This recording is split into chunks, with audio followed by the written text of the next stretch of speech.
cut straight to the point, I found marijuana in the house. And while I never thought of myself as the type of father who'd have to drug test his kids, I'm willing to do just that if that's what it takes to find out who brought a joint into this house.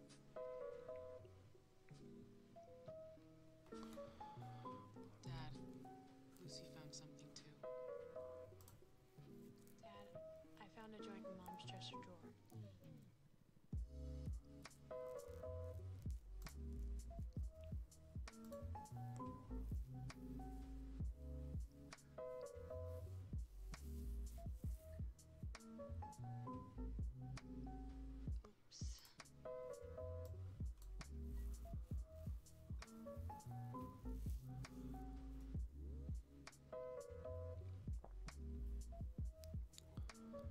Sumu is in the chat.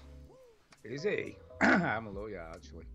Are we live, or are you just sort of... No, he's just in the chat, talking to No, I'm just- himself. All right, I'm just asking, that's all, okay? Yes, we are live. Okay. I will bear that in mind. We got some chill out hip hop in the background. Have we? I can't hear any of them. It's good.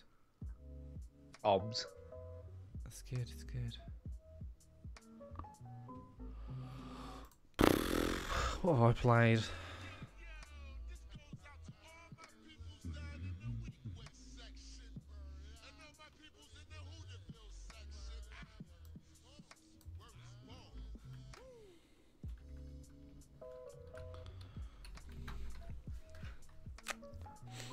I'm trying to think what else I played. I did play some on the PS4, but for the life of me, I can't remember what it was.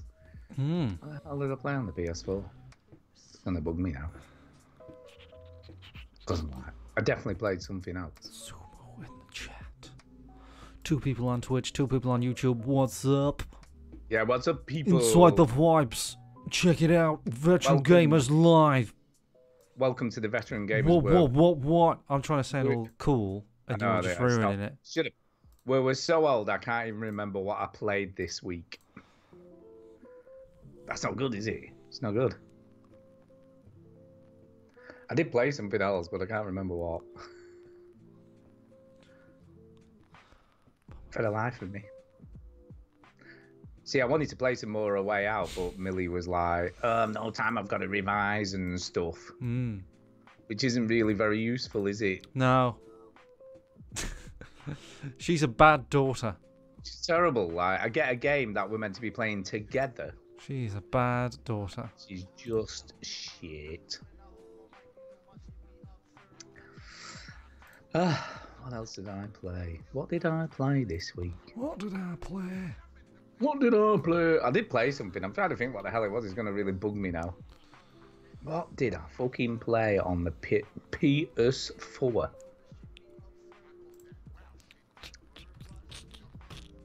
Sure, I played some on the... Can't remember.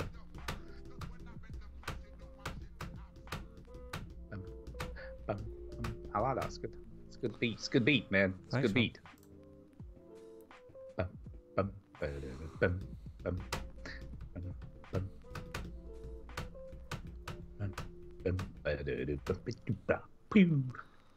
We're just waiting for Duke. Wait for Duke, yeah. Wait for Duke. we He'll be can here start. soon. He'll be here soon, you know. So, welcome to the live show, Veteran Gamers. What? What am I doing now? Veteran Gamers.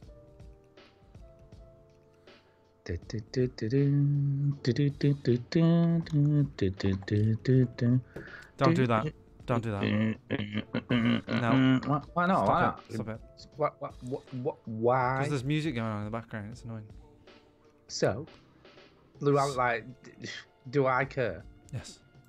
Do I care? Am I bothered? Is this a face that looks bothered? Do I look bothered?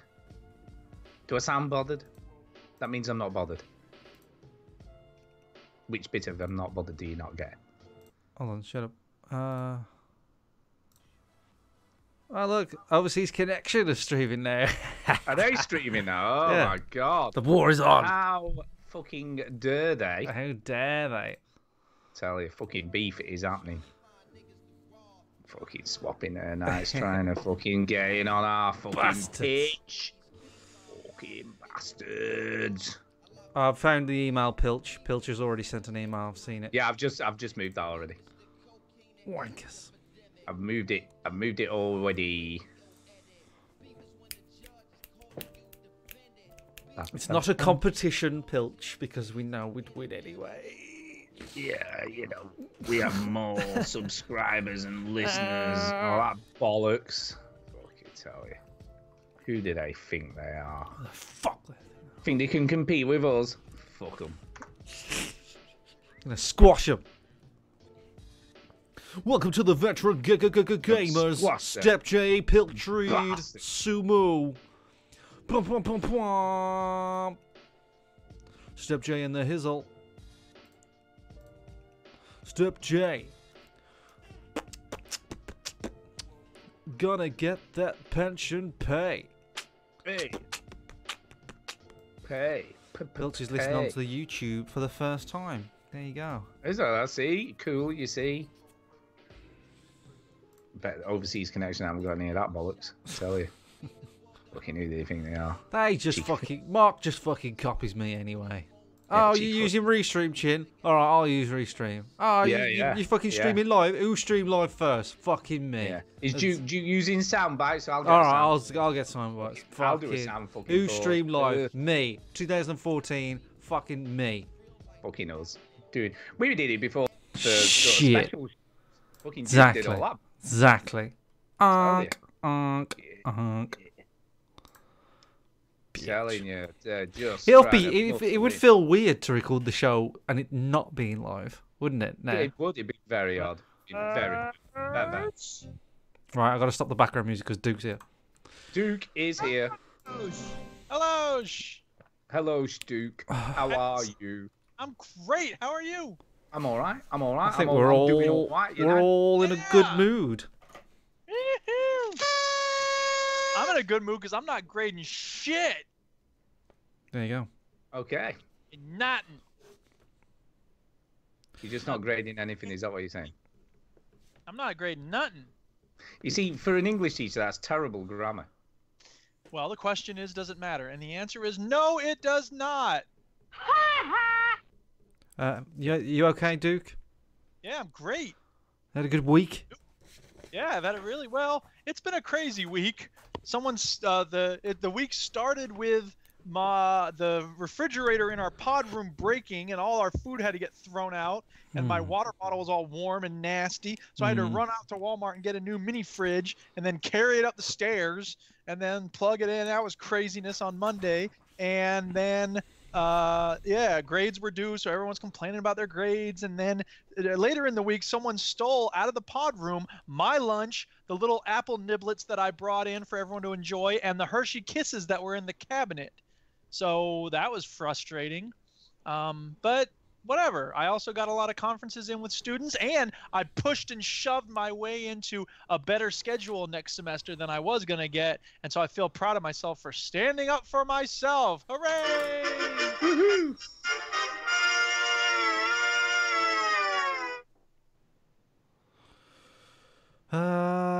Yes. So again? How are y'all? I'm okay. I'm all Not too bad. I'm doing all right. Still got some people in the chat. Step J, Sumu asked Step J, Steppy, you going to the 21st? Step J says, haven't decided yet, wife permitting. Oh. And then Sumu says, his wife is happy to get rid of him.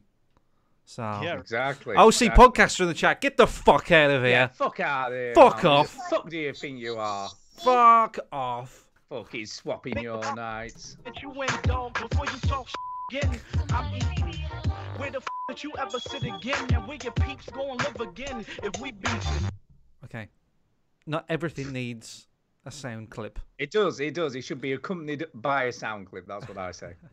Okay, shall we start the show? What's with all the sound bites? Yeah, Yeah, there's dude. a clip for you complaining about the sound bites. There's a sound bite for everything. And there's this one too. I'm not going to get interrupted by stupid sound effects. Let's start the motherfucking show, bitch.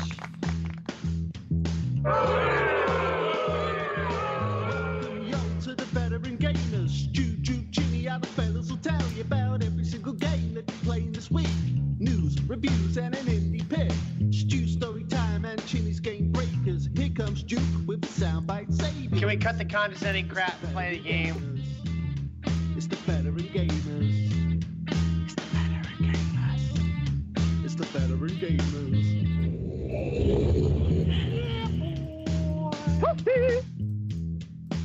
Switch that console off before you have to press repeat, yo. What are you on your way to a dick meeting? Hello and welcome to episode 431 of the Veteran Gamers Podcast. Yay, 431. We're going to have some fun. I'm Duke. I'm Stu. I'm Chinny. And we are not military veterans. We're veterans of the gaming lifestyle. Also, we stream every Sunday at 9 p.m. We was the first people to stream on the podcast on Twitch, and we were the first people to pick Sunday to stream. So if any other podcasts are streaming at the same time, fuck them. Yeah. Right off. Right off. Everyone be quiet because I can play what the other podcast is doing. So, or Duke, if you go onto OC Connection, why are you Twitch, advertising them? What are no, you we doing? can listen. We can listen in on them, all right, and we just check up on them and just see what they're doing. Okay. See how shit they are. Let's have a listen. Yeah. Go on, Duke. Is it OC Connection on Twitch? OC Podcast. Yeah. OC Podcast. Let's listen. Yeah, it's hard to find, man. Hard to find. Let's hear what they're doing. What they're talking niche. about. It's a niche show. Yes, Twitch. OC Podcast. There it is. We can listen to their punk asses. Yeah. What they do? What they talking about? What great content? Yeah. Well, let's hear it. Nothing. 1, 2, 3, 4 cameras. 1, 2. God, Nicole, I could do. What is this music? What the fuck is that talking? See, what is no, Bongo saying? Stop it. Right, that's the shit that you're getting over there. Stay here. Stream, it says keep calm starting soon. Is that really what they use, the keep calm and carry on thing? Come on. Fuck off. Weak. Jesus. And speaking of weak things, by the way, I've been thinking a lot about Breath of the Wild, and here's I made a little video with it. And listen to that great Breath of the Wild soundtrack. I didn't make this, by the way. This is from a great cartoon. And then there's the part where he's fighting all the monsters. What is this? I will fight it. Game over, man. What is this? I will fight it. Game over, man. What is this? I will. Game over, man. What is this? Game over, man. Love it. And then there's the part where he's using all the different weapons to attack the monsters. Take this. Oh no. Take this. Oh no. Take this. Oh no. Take this. Oh no. And then the part at the very end where he says, I'll fight you if you don't think this is the best video game ever. Who's Thank that? you. I don't remember who it was that sent it in, but I'm just finding that out now, especially for you. So Yeah, you they know who sent it. Just God. bear with me over 1 second. But yes, that was sent to us very kindly for Duke's attention. Oh, right. Yeah. I see. I also need to thank Marcanix because he sent me the link to the 30 gigabytes of sound clips, but I didn't actually get them downloaded. It's a huge file. So anyway. But yeah. So Anyway. Fuck that shit. Anyway, someone sent it, so thank you for that. You were very kind. And you loved it. Favorite You really time. liked it. It's story time. Story time. Yeah.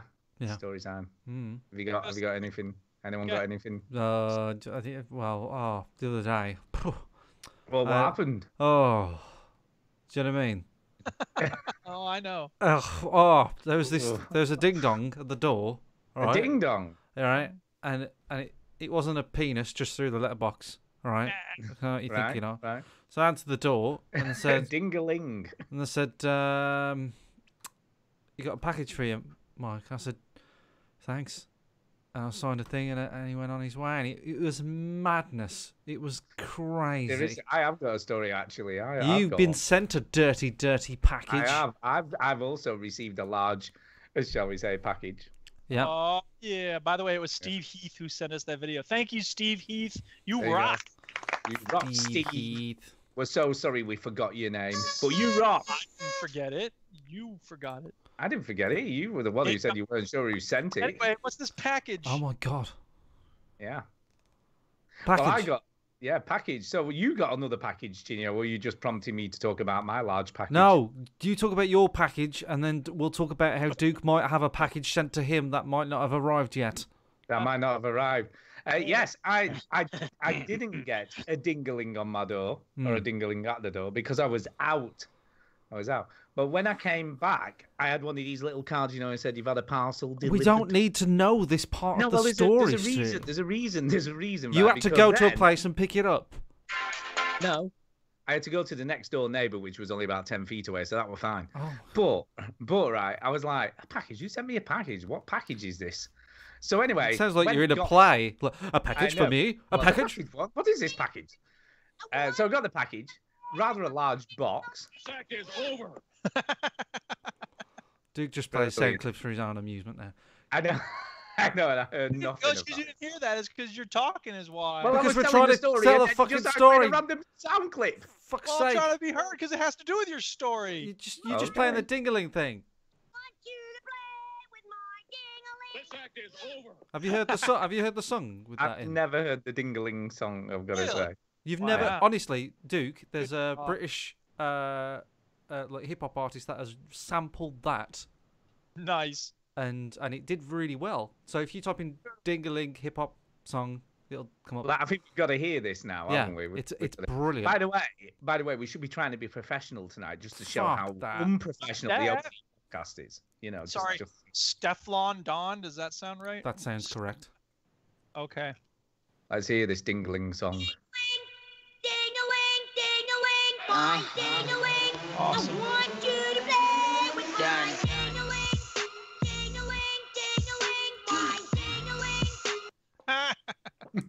Is there actually any rapping, or is that it? Is Yeah, that just the there whole is, song? but we don't need to hear it now. No, we don't. Anyway, Stu, so anyway, talk there was a about this dingling- fucking package. Brown eyes, see them dick pics, she ain't really bad that life. Show gun buck your mom, then slap your wife. Exactly. Okay. So I sounds a Fun bit, for all the family. Yeah. Anyway, Speaking so of yeah, hip-hop, there was a we watched Roxanne last night. It's a good movie. I recommend it. Thumbs up. right. Anyway, so there was a dingling at next door's house. Oh, dingling! Jesus. So I got packaged. I'm going to the overseas collection. Fuck this. Not the overseas connection. I'm going. So it was rather a large package.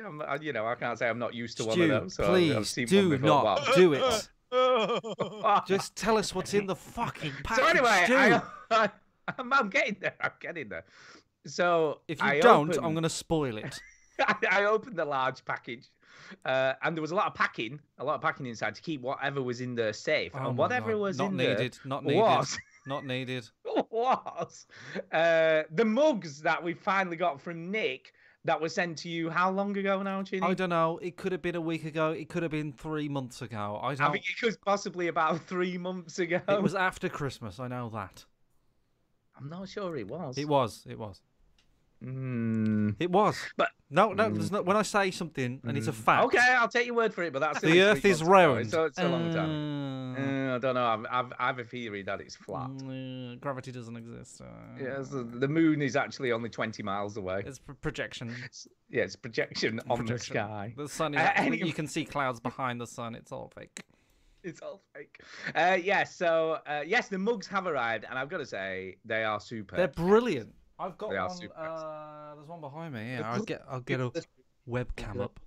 Awful. Webcam. I mean, flight from LA to New York is. Is that the Playing other? the overseas connection every once in a while. See, Oh, you God, just let's- over there. You've just got Bungo going. The flight to LA to New York is awful. You know. What do you want to listen to that Awful. shit? Yeah, Let's have a listen, not just- exactly the best time in the world. However, Oh, that was awesome because you said, "Why would you listen to that shit?" And he said, "Not the best time in the world." That will be beautiful if I can time it just right so that I make them make fun of themselves. Yeah, let's do that. By the way, their restream chat sucks. It says the chat is ready to display messages, but I put a message up and it's not up. What's going You on? banned. You banned. Overseas connection? Boo. They're gonna regret clashing with us there. That's right. Think about the predicament you in, dog, before you talk shit again. Yeah, Dickament. Okay, right. Any other story things? Yeah. So by the way, excellent mugs should say. You know, Yes. and mention. Your mug should be on the way, Duke. Yeah, your mug's on the way. Would you say that you're going to send it directly so it's more of a straight shot? It's kind of a mug shot? That's the kind of classy, intelligent humor you can expect on the Veteran Gamers. Yeah. But one's a bucket. One is enormous, so it's like an enormous pint mug. Yeah. And the other one's a standard size, if you just want actually a normal cup of coffee or tea. Oh, yeah. Yeah. I'm going to use the pint mug for drinking beer from, obviously, because why would you want to drink coffee out of a pint cup? Because that's like a bit big. So I'm just going to put beer in it because that seems like the obvious thing to do. Don't you agree? You're boring me. I know. I'm boring myself, to be fair. We're talking about a mug. But you should be on the Overseas Connection. Yeah. You had your chance. What you gonna play?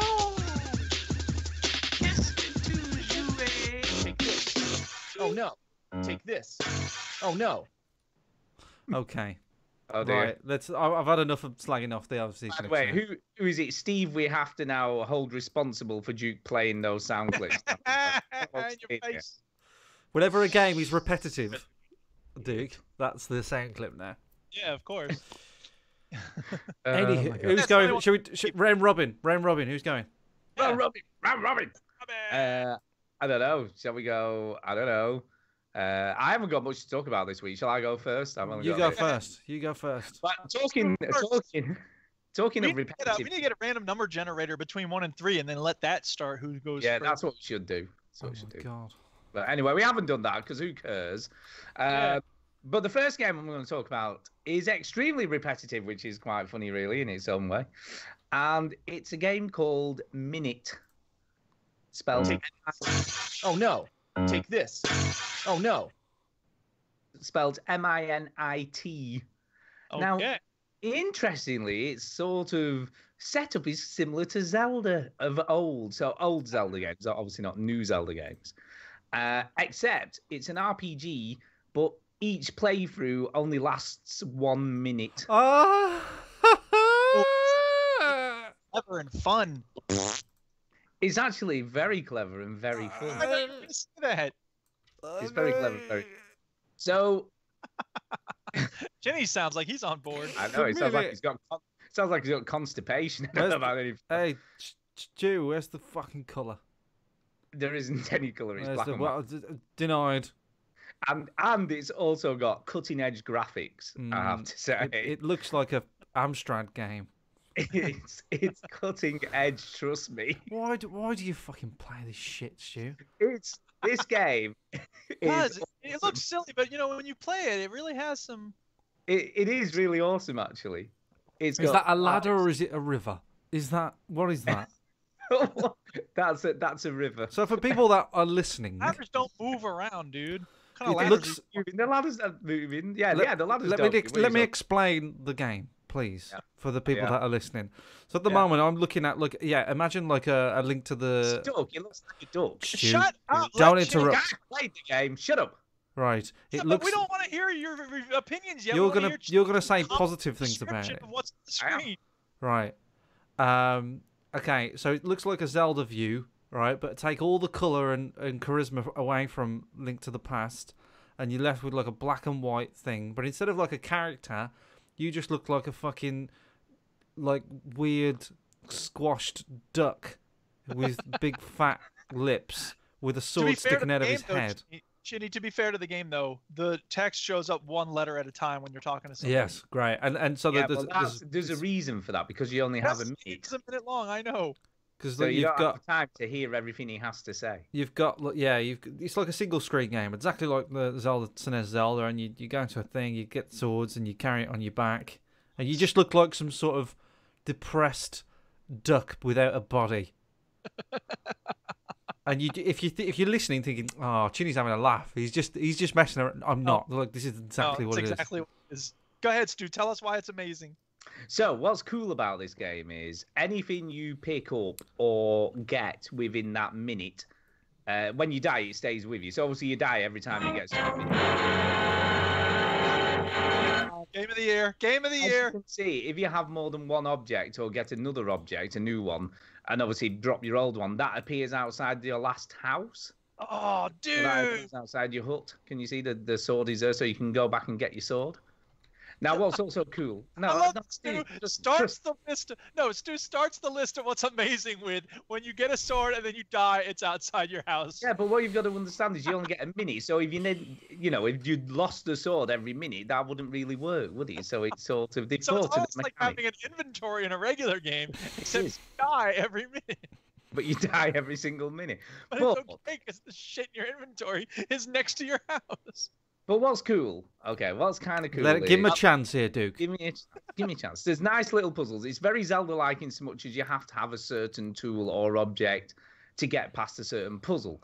So, for instance, there's you go to the taverna, which is just on the next screen. You go into there, and he says, "If only someone would get rid of those 3 crabs."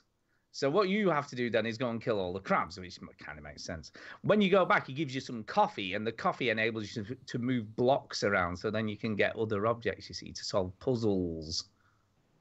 So it's very clever. And then what it also What's the point of dying every minute? Because you have to be sort of creative as to how you spend that single minute. Is it like, do you get reboot? Is it like Groundhog Day, or are you just another weird duck head? No, it's the same. You're the same duck head, I guess. But yes, it's like Groundhog Day. So every time you sort of die, you get taken back to your little house and you have to start over again. But anything that you've completed within that minute still exists in the world. So it's not like Groundhog Day? Not really, because what's there sort of stays there. Right. So it's kind of cool. Is Bill Murray in the game? Bill Murray isn't in the game. No, he isn't. They play Sonny and Cher a lot. Yes. He does. They do. So anyway, so you get coffee, then you get a torch because you've got the coffee and you can move the block to get to the key, then to go into the lighthouse, and in the lighthouse is the torch. Do you see where I'm going with this? So then that opens up a whole new area because there's an area that's in darkness that you can't get through without the light. So once you get the light from the lighthouse, then you can get through that area. Do you see what I'm saying?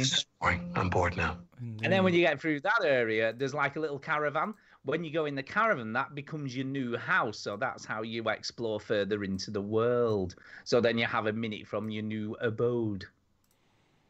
Does that make sense? But if you go back to an old abode, you can then obviously go from there again. So whichever house you were last in is the one that it respawns. Sounds like they wanted to make an adventure game, and then they're like, this is just like every other adventure game. How are we going to make it different? I know, you were only alive for a minute. It is quite cool, actually, on a more serious note. When you do start playing it, it is pretty cool and interesting. I actually thought that was part of the graphics there, Chin. You know, it almost looks like it could. Dickbutt is like a boss. It could. It looks exactly like it fits in. Yeah, the black and white image of Dickbutt looks like it fits into the game. So, look, it's like Dickbutt's the boss. He's like, hey, I'm the boss, motherfucker. I'm going to kick your ass. Fuck you. And then he Go ahead. It's very cool, you said. Yeah, I think it is very cool because I think it sort of obviously makes you play in a different way because you've only got a minute to explore the area that you're in before you pop your clogs. There's been other games like this. Isn't like Minute Hero? Isn't that a game like this? Yeah, it's similar, I guess. I never played it, but it's a cool concept, I guess. It does work as well. It works really, really well. And they've obviously had to think a lot about where stuff's placed in the world to make sure that you have access to it. And then there's, like, for instance, you know, the guy you're trying to talk to at the lighthouse who just doesn't have... You don't have enough time for him to tell you everything he's supposed to tell you for the next bit of your quest. Well, you have to collect... I can't remember what it is now, but you have to collect 7 of one thing. And when you... 7 coins it is.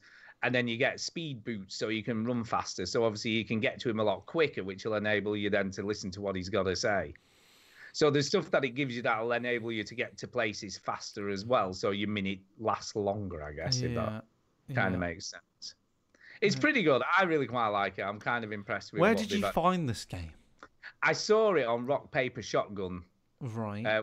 Which sort of specialises in indie games, really. That's what what that website talks about mostly every week is sort of, and I always sort of have the RSS feed because they do sort of have like unusual indie games that you might never have heard of otherwise. So that's kind of, and that's what I like.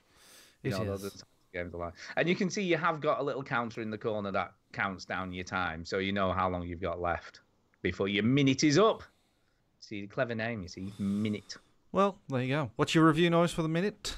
I'd have said at the moment, and I've probably played it for about an hour and a half, an hour or so, quite a while. I would have said it's pretty much like, Right. So it's kind of interesting. I like Indeed, you do. So that's Minit, spelt Minit. MINIT. Yeah, check it out. It's on Steam. It's like £6. So it's not a massive investment. But I definitely, if you want something a bit different, a bit more indie style rather than AAA, then this is the game for you. And you like Zelda of old. You know, if you were a big Zelda fan in the old days, you'll kind of like it. Because it's puzzly, it's like, you need this object to do this thing. How do you get the object? Okay. I've turned it off now. You can stop talking about that game. Right, who's next then? Let's do Far Cry, Duke. Yeah, Duke. Hey, Far Cry! I've been playing a lot of Far Cry 5. I have finished the second area. I started in the lower left corner. Now I've finished the area up top with Jacob. Done! And I've done most of the side missions. There are these side missions in each area where you're collecting crap. In John's area in the lower left, you're collecting comic books and lighters. And in the north, you're collecting vinyl records, baseball cards, bobbleheads. I think there's something else I'm supposed to be collecting. I finished all the baseball cards, and then I'm like, you know what? I don't care about this shit. And the baseball cards are easy because they give you a quest marker when you have that quest selected, so you can easily figure out where to go. With all the other collectibles, you have to just hunt in the map and try to figure it out. And I was just like, you know what? Screw this. I don't care. So I've moved on. I didn't finish all those, and I'm not going to be able to finish everything anyway because I had that glitch with the silos in. So yeah. I won't be able to set this game. I don't think. Pilch in the chat has asked for no spoilers, so we'll respect his wish, and everybody dies. So exactly. I've started Far Cry 5 this week, and I've got a few issues with it. Really? Yes. Well, in general, are you enjoying it? I think yes. In general, it's more Far Cry. You know what I mean? Yeah. There's no denying that it is Far Cry, and it's been a while since I've played a Far Cry game set with guns and stuff. Primal doesn't count because it was whack. But it is more Far Cry. I like the Far Cry elements of it. I feel like the game's really buggy. I've only had a few bugs, but. Do go on. Well, the thing that bothers me the most is like the AI. I think the AI is so dumb in this game, and you know when you get friendly AI, they like I was having this kerfuffle. I was trying to get it was what's her name, Grace? She's like a sniper, is she? Yeah, she's awesome. So I had her, and she auto drive. If I go on a mounted gun, I was trying to do a mission where I had to. It's like a side mission, Pilch, so don't worry about it. But it was like a. Destroyed 3 trucks, right? And on the back of these trucks was like big mounted machine guns. So if you went near these trucks with anything, if you ran to them or just drove to them, you'd be in trouble. So you needed to have a plan. So I would steal one of these mounted trucks with a gun on it, and I would get Grace to drive it, and I would do the gun thing. But when I was in the gun, sometimes she would get in the car and drive it. Sometimes she wouldn't, and when she did get in the car and drive it, she would stop the car at every moment to go, we got hostiles sneaking by, and then she'd stop and start and stop and start. I agree. That's the big thing that's been grinding my gears is that obviously the attitudes, the behavior of the NPCs changes as soon as there's enemies in sight. It's just it's so annoying. And you'll be and it's especially annoying when you'll be talking to people about trying to start another mission, and then halfway through the conversation a red dot will appear and they'll be like, oh, we got hostiles, and it's like, dude, I just want to finish this part that unlocks a mission. It's so annoying. Well, that's the thing. I was playing it just before we started the show tonight, and I only played it for like 10 minutes while Stu was talking. I was pretending to listen to him, and I was in this one area. I thought I'll get rid of like this silo or whatever. And all I was doing was standing in the area. But every time I walked 20 yards, like another instance would pop up. Like these people would, like there was this like kind of silo thing that I couldn't destroy. It was something else. And I went there, and then there was a guy with a flamethrower, so I killed him, and then I walked 20 yards, and there was like a civilian being held hostage, so I helped him, and then I went back to the silo, and then there's 3 civilians on the floor on their knees that had just spawned, and then there's a bear, and then you know what I mean, and it seems to spawn things behind your back while you're looking the other way too quickly. Right. Do you know? It feels like there's never any peace in the game. There's always like something like just spawning behind you, going, oh, there's a bad guy behind you, even though you just walked there. There's a bad guy there now. I remember that happening a little bit in Far Cry 4, but I think they've turned it up in Far Cry 5, and I think that's crazy. And the air attacks are especially frustrating too, because they're a lot harder to deal with. If if I'm driving and here comes some enemies, and then on the side of the road there's more enemies, like that can be frustrating and annoying. Like you said, there's no peace anywhere, but that's the point, man. Yeah, but that's video game design, isn't it? I don't know. The others wasn't as annoying as this.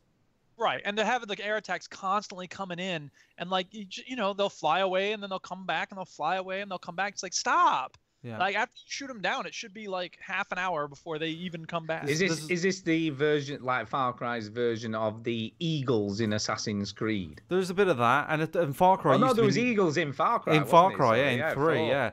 So I don't know. There's this sense of like, because it keeps spawning things behind you all the time. It's like, what's the point? I remember in Far Cry 4 when you liberated areas, like it felt like there was less people, and maybe that's the case. I haven't really got too far in, but you see, is it because didn't Far Cry 2 have this issue where when you like cleared a checkpoint, like or a roadside check place, they would respawn there. Yeah, they would respawn, wouldn't they? I think it does eventually die down. I'm still sort of in the early ages of the game, and I've not leveled up, and I feel like it's quite frustrating. And then I didn't notice that in the perk system there was like a way to bump up your health until a while in, and I was like, oh, I'm definitely doing that. There's the perk system itself I don't like in this. I think it's the worst version of it that there's ever been. You see, I've read that it's better because it's a bit more simplified than previous games. Is that not the case? I don't like it, and I'll tell you why. It's the perk system is a checklist. It's a checklist like in Call of Duty 4 multiplayer, right? You get 10 kills with this gun, and then you get 2 perk points. You get 20 kills with this gun. You get 10 kills with the melee. You get 10 kills with a rocket launcher, and it's basically a checklist. Well, sort of. Sorry, I mean you get points every. Hang on a second. Hang. When you start, that is how you get your early perk points. But as you go through the game, you'll have to go into prepper stashes, and there's other ways to get perk points. And it's usually those other ways that really get you the points later on. I haven't dealt with prepper stashes yet, but just like the whole notion of like keep checking my like checklist and I'm like 3 away from getting this. If I shoot somebody, achievements work, isn't it? Yeah. Right. Yeah, and I'm only like 2 hours, 3 hours in, but that's how I'm getting my perk points at the moment, and it's really annoying. And do you not think though, if you didn't really think about it, you would just naturally do some of that stuff? I don't want to. That's fair. I mean, but that's I agree with Stu, because that's how I didn't even realize that was how it was working at first, and I just was getting perk points. Yeah. Well, yeah, but like as soon as I found that out, my OCD brain goes, right, now I've got to finish all these. And in 3 and 4, I don't feel like I got that much. I can't remember what it was like. Tattoos on your arm, and it was like a skill tree before. Yeah, whereas now it's like, it's just a lot of blocks, and it's not visually interesting. The skill tree, it's not very engaging to get it. And I don't know, man. I'm not really. I don't feel like the main villain's that interesting as the other ones were. No, he's definitely a step down from. Like Pagan, I think, is the best villain, maybe one of the 10 best villains in video game history. Yeah. I think he's a real interesting, charismatic. He's such a scumbag, and this guy is evil as shit, but he's not a scumbag. Like, he's just kind of a boring, evil guy. Yeah, and I don't know. I feel like it's trying to say something, and then it doesn't say a lot afterwards. Right. I haven't found any. Like the start of the game is like, we've got to take out this cult. They're doing crazy shit, and it's it's really interesting sort of stuff. And like the scene where you put him in there, like, I won't spoil it, but the opening scene and sort of what people do to save the main like villain is interesting. I was like, this is kind of dark. You know, I wanted it to go quite dark, and I suppose there is like some bits where it does. But then some of the missions are, hey, my plane's getting stolen, let's get it, and it's like, oh, okay, this is just Far Cry again, and which is fine, but like all the hype that they gave this game, I don't feel like it's living up to it. And like you said, Duke, you know, I'm sort of backtracking on what I said last week, where they didn't want to pick the fight of, you know, the racism fight, whereas like you kind of wish they did, because there's nothing to this game. It kind of, after the intro, I feel like a lot of the main characters and the story and their message falls a bit flat, really. Like I don't. To be fair, I mean, look, the first thing you do in the game is you liberate a little island. Yeah. And you finished that already? Oh yeah. I've because I was gonna say, like, once you get to John's area, I assume you're going to John's area, try to get your John's area. I've got Grace. I've got the plane guy. Yeah. So, like, I don't know. In a way, like, I feel like once you every once in a while, you know, you've been gaining resistance points, right? Mm-hmm. Has he come to get you yet? Yes. So I think when it does that, then the story mission does kick in more. But the problem is that the story is really lame, but it's so full of itself. It thinks it's this deep, difficult, like, you know, morally gray area, and it's not. It's like, it's the same thing it's always been in every Far Cry, which is, oh, we're training you to be this evil, horrible person, blah, blah, blah. And it's just, I don't know. I think it's really, it takes itself way too seriously. But there's not a whole lot there to take seriously. So it's just kind of pathetic. I agree.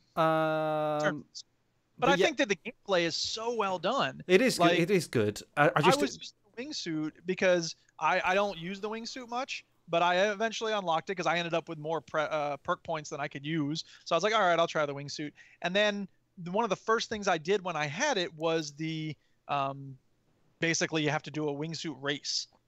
And you're going through these circles, you know, in the sky and all that. And like, I was so frustrated because I couldn't get it to work. I couldn't do it. And eventually, like, I got it. And when I got it, I was like, oh wait, this is how it works. And so I feel like that sort of thing is really cool. And one of the perks is you can, when you fast travel to a place, you can airdrop into it. And that makes the game more interesting because it means that if you have to go, you know, 500 yards to the east of that point where you're fast traveling, you can basically fly into it, and it's really handy. So I don't know. I think it does a lot of things really well. I do like the game. I sort of do want to play it, right? Yeah. And I don't want to hate on it too much. I just feel like it's not the best Far Cry game that I've played. I feel like it's the constant spawning behind your back of like instances is so annoying to me. Yeah. I feel very underpowered at the start, which I'm guessing is going to go away, and eventually I'm going to start playing it co-op with my friend Marsh anyway, right? So we're probably going to, you know, like just as with co-op, I feel like this game is going to improve vastly for me. It's a good playground for me and Marsh. We enjoy playing the Far Cry games together. So, the other thing I was going to mention, you mentioned it a little bit, it was the sort of people talking over each other, interrupting dialogue and stuff. The one thing that really fucked me off in this game was I was liberating an outpost. Yeah. And you know what I'm like with too many songs going at once, if there's two pieces of songs.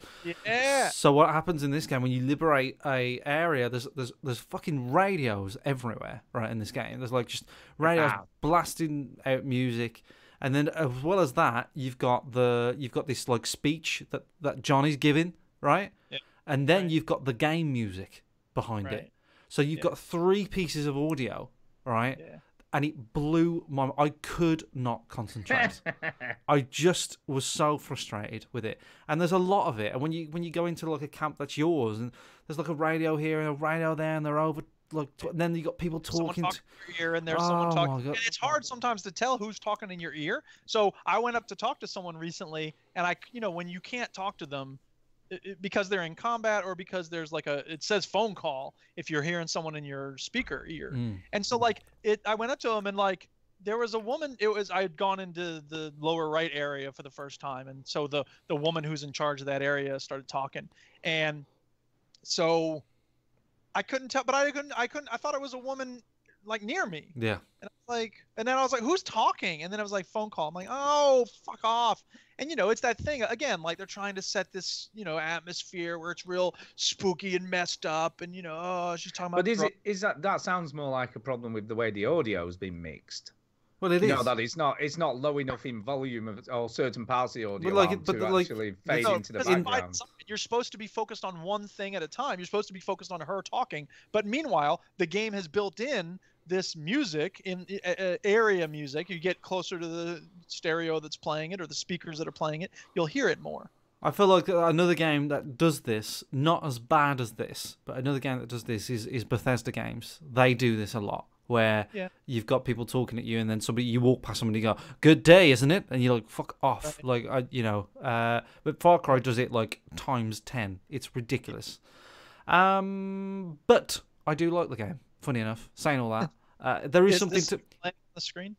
No, this is just some random person. But like the gameplay's so good and the playground is fun that I do enjoy it, you know, and I'm really going to enjoy it in co-op, you know, where we can just run in, blast and full.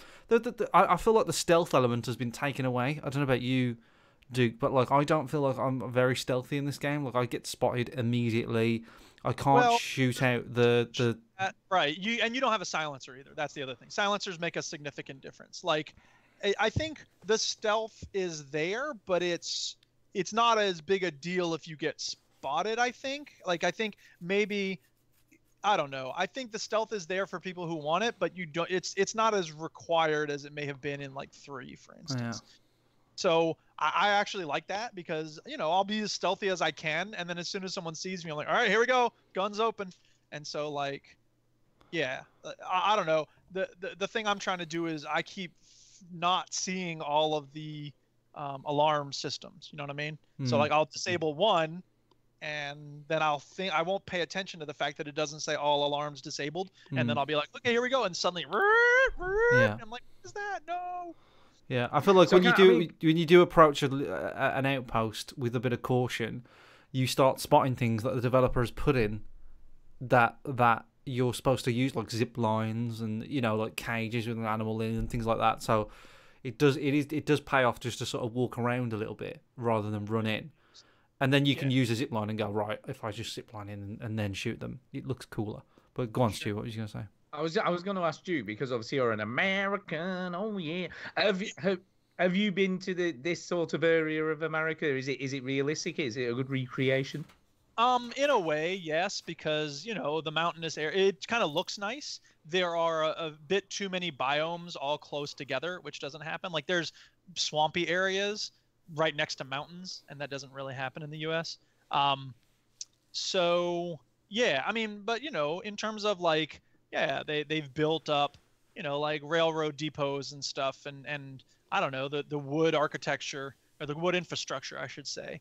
Yeah, it's pretty reflective, I'd say. You know, cabins out in the middle of nowhere, and you know, broadcast towers and stuff like that, and you know, just the landscape has the, you know, the coloration looks good, and yeah, I'd say it's pretty accurate in terms of the way that the natural geography looks. No, pretty good. The music, the music is what about the music is the best music, I think. That's the one thing that I really, really like. Yeah, I like it. It's good. It's really good. Yep. Yeah. So if you were in this part of America, would you be tempted to try and climb a tower? Just asking. No. And then that's the point, is there's not a whole lot of climbing of towers. Like that's something they definitely got rid of. And they make a joke about it on one of the first missions. So, but that's okay. I don't mind that at all. And I've gotten so much crafting stuff, and not. So how can I just ask? How do you unlock the map in this? You find maps, or if you look at it. You don't really need to find them. No, but if you drive past a sign that says bears, it'll put that on your map and go, this is where bears are. Right. You unlock the map by wandering around the map, like. Yeah. So it doesn't lie, because obviously the towers were how you unlock the map and got points of interest to explore, wasn't it? You didn't need to do that before. I mean, you don't need to do that now. You can access any part of the map anytime you want. Right. Oh, that's good. I like that. Yeah. Couple of things that I had that were messed up. There's one mission that was driving me crazy, but I won't say anymore because it's spoiled. At one point, these 3 different choppers showed up, and they were coming at me while I was trying to take over an outpost, And I took the first one down, no sweat. I took the second one down, no sweat. The third one was a little tricky to take down. As soon as I took the third one down, not while it was in the air, but when it went down, the game dropped to like 15 frames per second. I've had a few frame rate drops as well. Yeah. That was the first one I'd had, and I was like, this is weird. Why is it suddenly doing that? Now, I needed to quit for the day anyway, so it wasn't too bad, and it hasn't happened again, but I just thought that was really weird. Yeah. And the other thing that drove me nuts was at a certain point, as you know, Chinny, when the lieutenants, when the sub bosses want to come get you, they're going to come get you. Yeah. And I find that really dumb. It is really dumb. And Simi Boy, I mean, look, if they were going to make it so that you just had to go down this road now, okay, fine. Just put me in the middle of this cutscene or whatever it is. But for them to, you've been marked and now the hunt is on. First of all, it ought to be the type of thing where you can evade it for a while. Like, you know what I mean? Like, if you can evade it for 30 seconds, then he'll call it off and he'll try again in 10 minutes or something. That would be cool. Simi Boy and I were talking about how you thought you could get away from it at first. And I had 2 instances where I figured I'm going to be able to not get caught. The first was in a tunnel, and I set up proximity mines over on this end of the tunnel, and I set up remote explosives on this end of the tunnel. And the trucks would come, another truck would come, another truck. I was doing a great job. Like, I was actually not getting hurt. Yeah. And it kept going, and then boom, arrow in my leg. Yeah. And then everything went to black, and I was like, "What? Are you kidding me? There's no way somebody hit me with an arrow. I'm in a fucking tunnel." So what Duke's talking about here, Stu, is that so each area there's a loading bar, right? So it's an XP bar, right? And when the bar gets to the end, that's when, I presume, I haven't got there yet, is when you can kill. There's a mission that kills the boss, right? It's kind of like the Mafia 3 sort of thing, like do enough in this area and then kill the boss. Yeah. And Wildlands as well. So there's 2 points on the bar, like 2 little sub goals, if you will. And when you reach one of these sub goals, like they send somebody after you and shoot a drug arrow in you, and then capture you, and then just talk to you for a bit and let you go. Well, the one that I did, actually, I escaped, but it's like they have you in front of and they know exactly, like you've got some sort of tracking device on you. They've got you, right? And there's 2 bars on this boss, and then there's 2 bars on the other boss, and there's 2 dots on the other boss. So you know this is going to happen constantly, and it's just like it's literally like putting the map of how this game's going to play out in front of you. And it's so painful because each of those dots is like a 20-minute scene where you'll be playing for like 3 or 4 of those minutes, and the rest of it is like this really long. The main guy will show up every once in a while, and he'll just be talking at you and talking, and you're just like, shut up! Either kill me or let me kill you, and we can get done with this shit. And it's all, from my recollection, I've only happened to me once, but I don't remember anything about what he said. It wasn't vaguely interesting. It wasn't like memorable. He had you, and he was like, "We're gonna cleanse your soul tonight," yeah, exactly. And you're like, and that's every dialogue is. Yeah. So is it at that point when you fight the sub boss? Wait. That's the part that really bugs me the most, is that it's because they're religious fundamentalists. It was plenty bad in Far Cry 3. I don't even think they bother with it in Far Cry 4. I feel like, again, Pagan was like, look, you're messing with me and I want to toy with you, but and it's about your mother and the resistance movement and your father's legacy and whatever, but they went through it pretty quickly, I feel like, in Far Cry 4. In Far Cry 3 and in this game, I think they're dragging the story out, and because it's based on this religious fundamentalism, it's supposed to be like, oh, we can bring in, I mean, they did have some opportunities to bring in specific passages from the Bible or this or that. No, it's all just, you got to find ways to say yes. Mm-hmm. Shut up. Yeah. The other thing last thing I want to say about the game is that when you have the dog Boomer as your companion, what's on the screen now, he can't get in the truck with you, which is really annoying. Yeah, that's just stupid, isn't it? Does he just respawn wherever you go? Yeah, so they just run behind the truck. He runs alongside the truck, which is pretty funny. He's the fastest dog in the world. And then he kind of does respawn wherever you end up if you get pretty far ahead of him. I just think that's so should have just gone in the truck with you. Of course, he should be able to get in the truck. But I suppose then the question is, how do you, look, if you have the woman getting in the back of the truck with you, which I do, you can, as the game designer, you can glue her to the seat or to the side of the truck, right? And then it's just whatever the truck does, she bounces around with it. If the dog is in the back of the truck, he's going to be sliding all over. So it would be hard maybe to animate that. I was seeing him in the seat. Just jumps through the window and he's just sitting in the seat. Oh yeah, that would make sense. Yeah, exactly. But I don't know if you noticed, but there are 3 different animal companions you can have, and so I think that the idea is kind of that it's a special type of companion. I think having a bear as a passenger would be that would be hilarious. Would be brilliant. The bear as your companion is pretty wicked. I mean, the crazy thing was we were doing this mission where it was basically I had my woman, I don't remember her name, the sniper woman with Grace. Me. I had the bear, and then you pick up another dude, and so he's the one driving, and so it was me and my sniper lady in the passenger seats, and the bear's running alongside the truck, and the dude kept hitting the bear. Can I just ask a question? Can I just get what would probably seem like a stupid question, but how do you tame a bear? In Primal, you give it a fish. In Primal, you tamed it like a mammoth and a saber-toothed tiger. I know, but that's like Stone Age, and you can suspend your disbelief a bit. But in real life, in the wild, a bear's gonna rip the shit out of you. There are bears that like people in the world. Not wild bears that you just. I'm sure you come could. Across. This is not a wild bear, Stu. This is a bear that his name is Cheeseburger.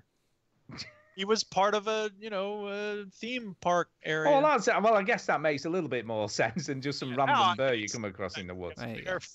So the last thing I needed to say was there was another one of those moments where I got captured. I was in a helicopter. Right. I was like 500 feet above anything, and then. That was brilliant. Did you get an arrow to the knee?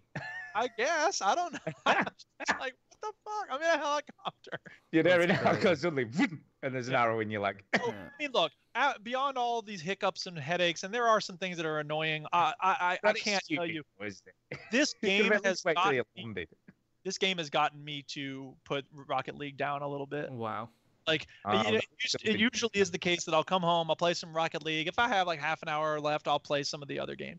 But with this game, I'll come home and just start right into Far Cry 5, which is it's saying something. So I'm really loving it. That's enough about Far Cry. We're done. Yes. Yep. Okay. Right. I can't remember. You go, Stu, because that was kind of me and Duke. That was us both. Okay, I'll go next then. I've only really played one other game of any sort of length this week. So this is like Donkey Kong, except it's black and white, and you're only alive for seconds. No, this is a lot of black and white, though. It is very dark in this game most of the time. But that game will be Outlast 2, which was on sale on Green Mountain. No, it wasn't. It was Humble Store. Humble Store I got By the way, side note, you might hear my clicking of the mouse because my silent mouse is broken. Carry on, Stu. Oh my God. Twizzlers. There you go. Yeah, Outlast 2, which was, I think it was about $6.99 on Humble Store. And I've been watching this for a while because I've been waiting for it to come down to what I consider to be a nice, reasonably cheap price. And £7's pretty cheap. And you were a big fan of the first one, weren't you? I loved Outlast and the Whistleblower DLC, so I love both of those. And they were both equally scary and disgusting in equal measure. These things don't pull punches.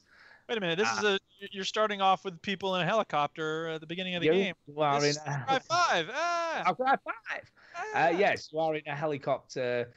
Shit goes down, things happen, you crash, and then that's where the game begins. And it's not dissimilar to Far Cry because there are some religious nutcases in this game.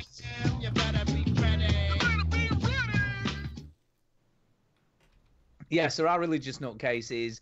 You crash the helicopter, you then have to try and sort of see what's going down. There's no sign of the pilot or your passenger, then you have to sort of kind of go and find out what's going down. And there are people that don't really look like people. They've all got glowy eyes and stuff. Is your passenger possessed by Satan? Because it looks like she keeps nodding off on a heroin trip or something. She is. That's exactly what's happening. That's what happens. Oh. Yeah, that's exactly how the game plays out. But no, what's kind of cool about this game so far is that they've introduced in a recent patch, they introduced what's called story mode. because one of the main complaints people had with this game was the difficulty level, and constantly having to restart sections of the game because they died and got killed. They did the same thing with Dark Souls. Yeah, and they've all like they did. But they have done the same thing with Soma, as we know. Soma's slightly different though, because in Soma what they did was take away the fact you could die at all. So in Soma now, if you play it in the sort of story mode or very easy mode, you can't actually die at all.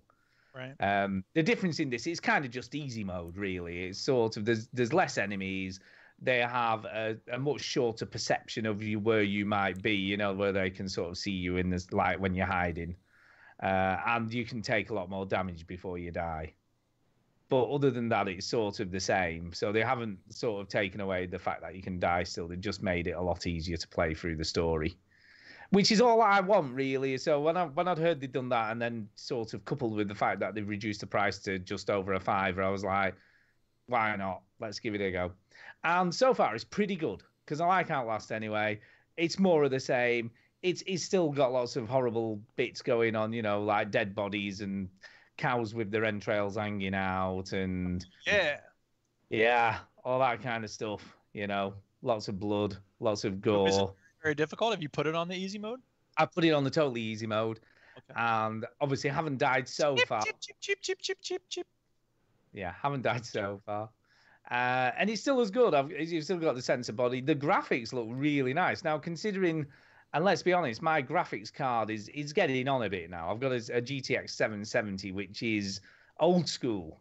It's old school. But it's running very smoothly. There's no like frame rate drops. It looks pretty nice. I was quite amused at the fact they just had this huge helicopter crash, by the way, and the video camera was just lying on top of the wreckage, completely untouched. You know what I mean? Well, it was made in Japan. They make stuff good there. Yeah, obviously those Sony cameras, I tell you what, they are tough as shit. Because this one just survived the crash with no scratches even. Carl in the chat says, looks pretty good. I'm right there with you on easy mode. So yeah. So you're both voices. Yeah. Well, if you want it, it's on Humble Store cheap at the moment. Now, whether that sale's still on, I don't know. But it was, like I say, it was about £6, which I thought was fine. By the way, Stratham, Carl, he is going to be at the Midwest Gamer thing, and he's from where I live. I know, and I can't make it. We were supposed to hang out with Sean, but it's not happening. And I was like, come to Madison. He's like, I can't make it that far. I'm like, Shame. Now, as you can see, the guy on screen did what I did the first time around and walked straight off the side of the cliff and died. Mm-hmm. So you got to be careful of that. But the respawn's pretty quick, so you don't lose a lot of time. And you're like, oh yeah, I need to go the other way where I can actually jump down. Yeah, so it looks pretty good. And when it's dark in this game, it is properly dark. You know, you cannot see anything at all. It's pitch black. Well, do you do what everybody does when they play a game? And they go, just adjust the brightness so you can just about see the logo. You fuck that. Crack that shit right up. Especially a horror game. Like, I ain't trying to get terrified. I don't think it would make any difference because this game, it's pitch black. When it is dark, it's totally pitch black. And the whole point is you have to use the night vision on your video camera to see where the hell you're going. Which is what you kind of do. But obviously that uses batteries and you have to collect loads of them little fuckers, otherwise you can't see anything. Oh, Jesus. Another cool little feature, which I kind of like with this, you know, like collectibles like letters or, you know, things like that you can pick up and look at. What it does is when you pick one up, it takes a photograph of it on the video camera. Mm-hmm. So rather than having it like, you know, you picked it up and stuffed it in your endless pocket, which is big enough to hold everything you pick up during the game, you can actually just sort of like look back on it on your camera like a still photograph and then zoom in and out to read it. How new is Outlast 2? It's not that old. I think it came out sort of autumn last year. Oh, right, okay. So it's only last year when this came out. I think I've got one on my Xbox. Didn't they give it away free for yeah, well, I've got one Whistleblower on the PC anyway. So what's Whistleblower? That was the DLC for the first game, which was really, really good, actually. Good. Yeah, better than the original game. But yeah, it's so far I'm actually pretty much enjoying it. There was I've had a couple of like shit yourself moments, you know, where something jumps out on you to make you jump, and it's just they have these really interesting cutscenes in this game, though, which I really like. I think every game should do this. Where there's a cutscene where there's a girl talking to me, which is a girl out of the helicopter, and she's dragging me along. But it's a cutscene, so I have no control. I'm just walking because she's pulling me along by the hand while she's sort of explaining something to me. You know, that's part of the story. And I kind of like that. I think that's like a really cool way of doing cutscenes. So they're not really a cutscene. You can still look around and stuff, but you don't have any like control over your movement. What? You're saying that like it's like a new thing. I know. It's just kind of cool the way it's done. It's shitty. It's you can't control it. It's just happening. No, but it's kind of new to me in the way that it's like quite cinematic in the way that it's done. I'm sure Far Cry does that. You know, and the fact that you've still got control over some of the character, but obviously not the movement and other stuff. So you can still control him in so much as look around and things. Yeah. Or you haven't obviously got full control because it's obviously a scripted moment of the game. Dude. I like that, and I like that a lot. And like I say, graphically it was great. Atmosphere, as horrible as always with these games, you can know it's got some cool mechanics, like like in the first game, you've got a lot of body presence when you look down. Like the inventory system, for instance, is very cool, which is when you like hold the camera down. There's like a button for holding the camera down to like use a bandage. Your bandages are in your right pocket of your jacket. Batteries are in the left pocket. You just have to like angle the camera towards either of those to use the items. And I quite like that. It's a cool little touch. You know what I mean? So there's no like your inventory's on you. Mm-hmm. Yeah. You know, unlike the VR PUBG thing where everything's stuck like Velcro to you, these are actually in your pockets. So you're saying this game is better than PUBG then? It's better than the VR PUBG. VR PUBG. But it also makes you realise that you've not got a finite, or an infinite, should I say, an infinite amount of storage space to hold stuff. Because you've only got as much as you can fit in your pockets. So what you're saying, Stu, you have a good sense of presence in this game. You have a very good sense of presence. I like that. That's a good way of describing. Where the fuck are you in this game? It's in the middle of America somewhere, and there's not meant to be anything there. So when at the beginning of the game, when you're in a helicopter, the helicopter pilot's going, I don't know why you're gonna come out here because there's nothing here. That cliche. Yeah, which is a lot of bullshit because there's dead bodies and huts and stuff. It's giving me, I'll be honest, it's giving me Resident Evil 7 vibes. Yeah, no, it does. It does look a lot like Resident Evil 7. Yeah, there's definitely a bit of that there. It plays like your arms and the presence that we talked about is like Far Cry as well, because Far Cry is very good at that. Yeah. Very cool. Yeah, so it's pretty good. Outlast 2, I can, for £6, I can totally recommend it. If you can pick it up for that price on Humble Store or wherever, totally worth it. And like I say, the fact that it's running so well on what is a considerably old PC now, with a very old processor. Oh God, this is getting scary. Oh no. A reasonably old graphics card, and it's running smooth as butter, on fairly good settings. This game's very scary. Just shit's just happening in the feed now. The game that we're watching, it's getting scary, Stu. I know, scary game. I'm telling you, scary. Oh dear me. Oh, this is creepy as. Oh no. You're just taking the piss out. I don't know if I could play this game. Seriously, I'm getting too old. Getting too old for this. Yeah. You're not being serious. You're taking It'd freak me out. Oh, it is a freaky game. Like I say, it is pretty good. But there was a bit like just after this bit that's on the stream now where I was sneaking through some grass and I'm like, oh yeah, I'm doing all right here. There's no one around. And I couldn't see anybody. So I came out of the grass and some dude with a machete was like stood right in front of me. I'm like, ah! Oh, man. But yeah, it's pretty good. Like I say, if you like a good scary game, I think, like Resident Evil 7, there is no reason you shouldn't like this game. And it's funny, actually. I've been hankering for something like this for a while, but I've been putting it off because I heard bad things about it when it first released. And it didn't get, particularly great reviews and stuff. But on Steam at the moment, it's like very positive and people are, really liking it. So I'm guessing they patched it quite a few times to sort it out. I don't think I'm going to enjoy this game. Like, I can just see it now. He's hiding in a cupboard. He's got to use his night vision.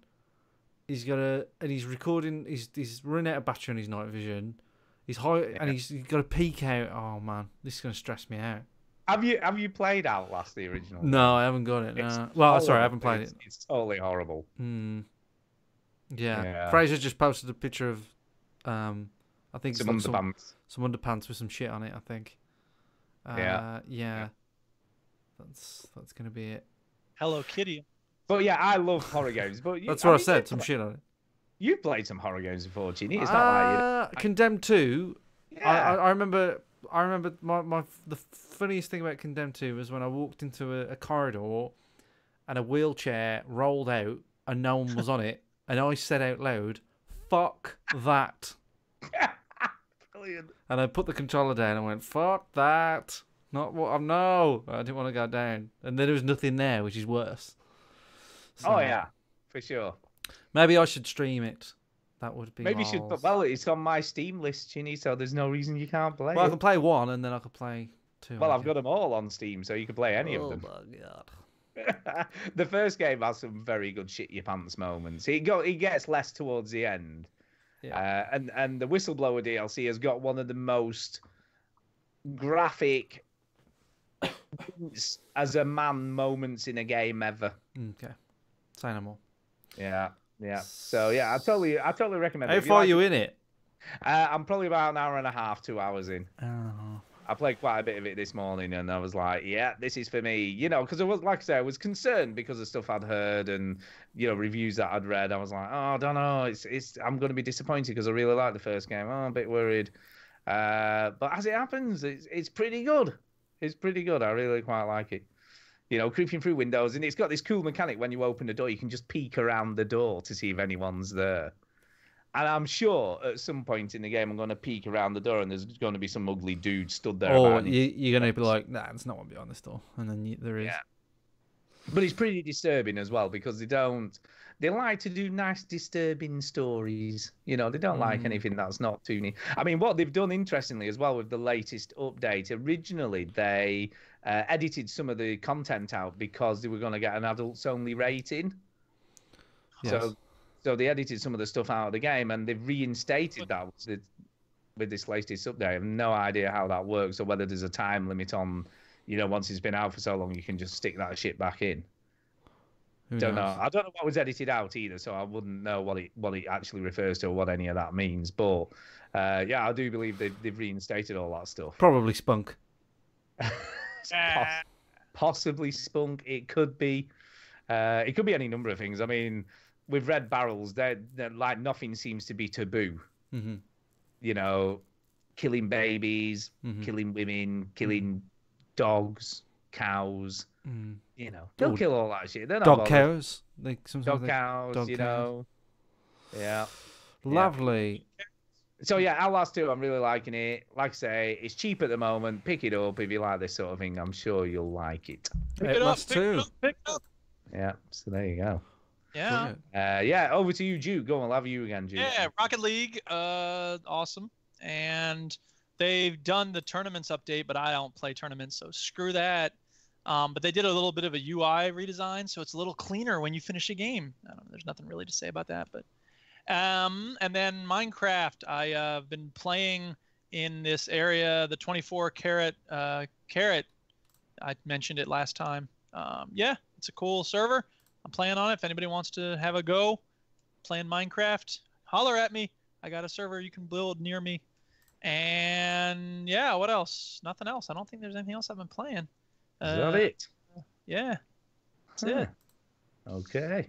So there you go, Chinny. Then back over to you, I guess. Over your way. Sorry, a little super. I've been clearing levels on that. It's awesome.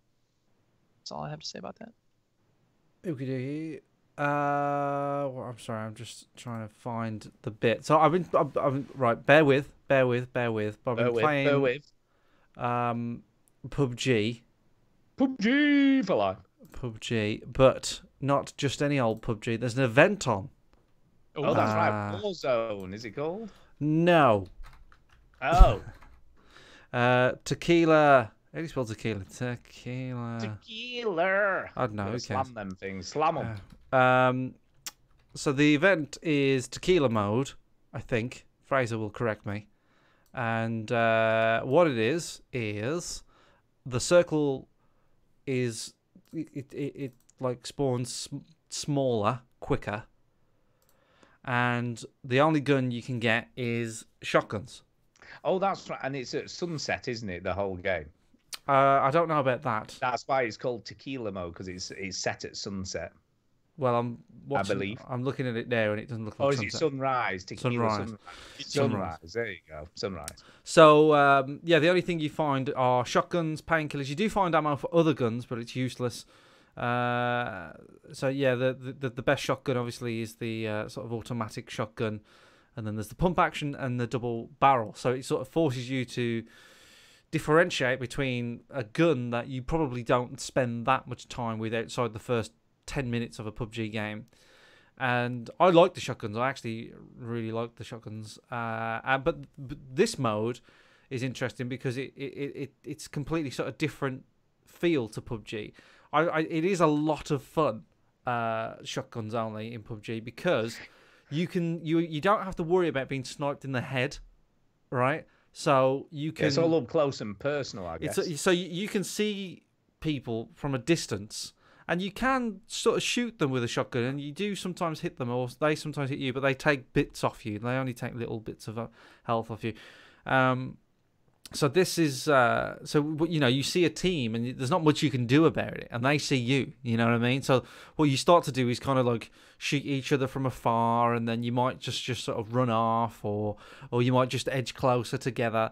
But what happens in Tequila Sunrise is that you are guaranteed a really good fight, I think. Whereas PUBG, normal PUBG, you could play for 20 hours. Not 20 hours, 20 minutes and get shot in the head. I played today PUBG, and I was 10 minutes. I was looting, getting my stuff. I got run over, just like that, bam, run over. And that's kind of what PUBG is. But shotguns, Tequila Sunrise, you are guaranteed to have a bit of a fight, and it's really, really good fun. I think it's only in first person mode. It might be third person, I'm not sure. But the trouble is, Fraser and the crew, the PC crew, only like playing first person mode now. Fraser's going to type now and say, I like third person now and again.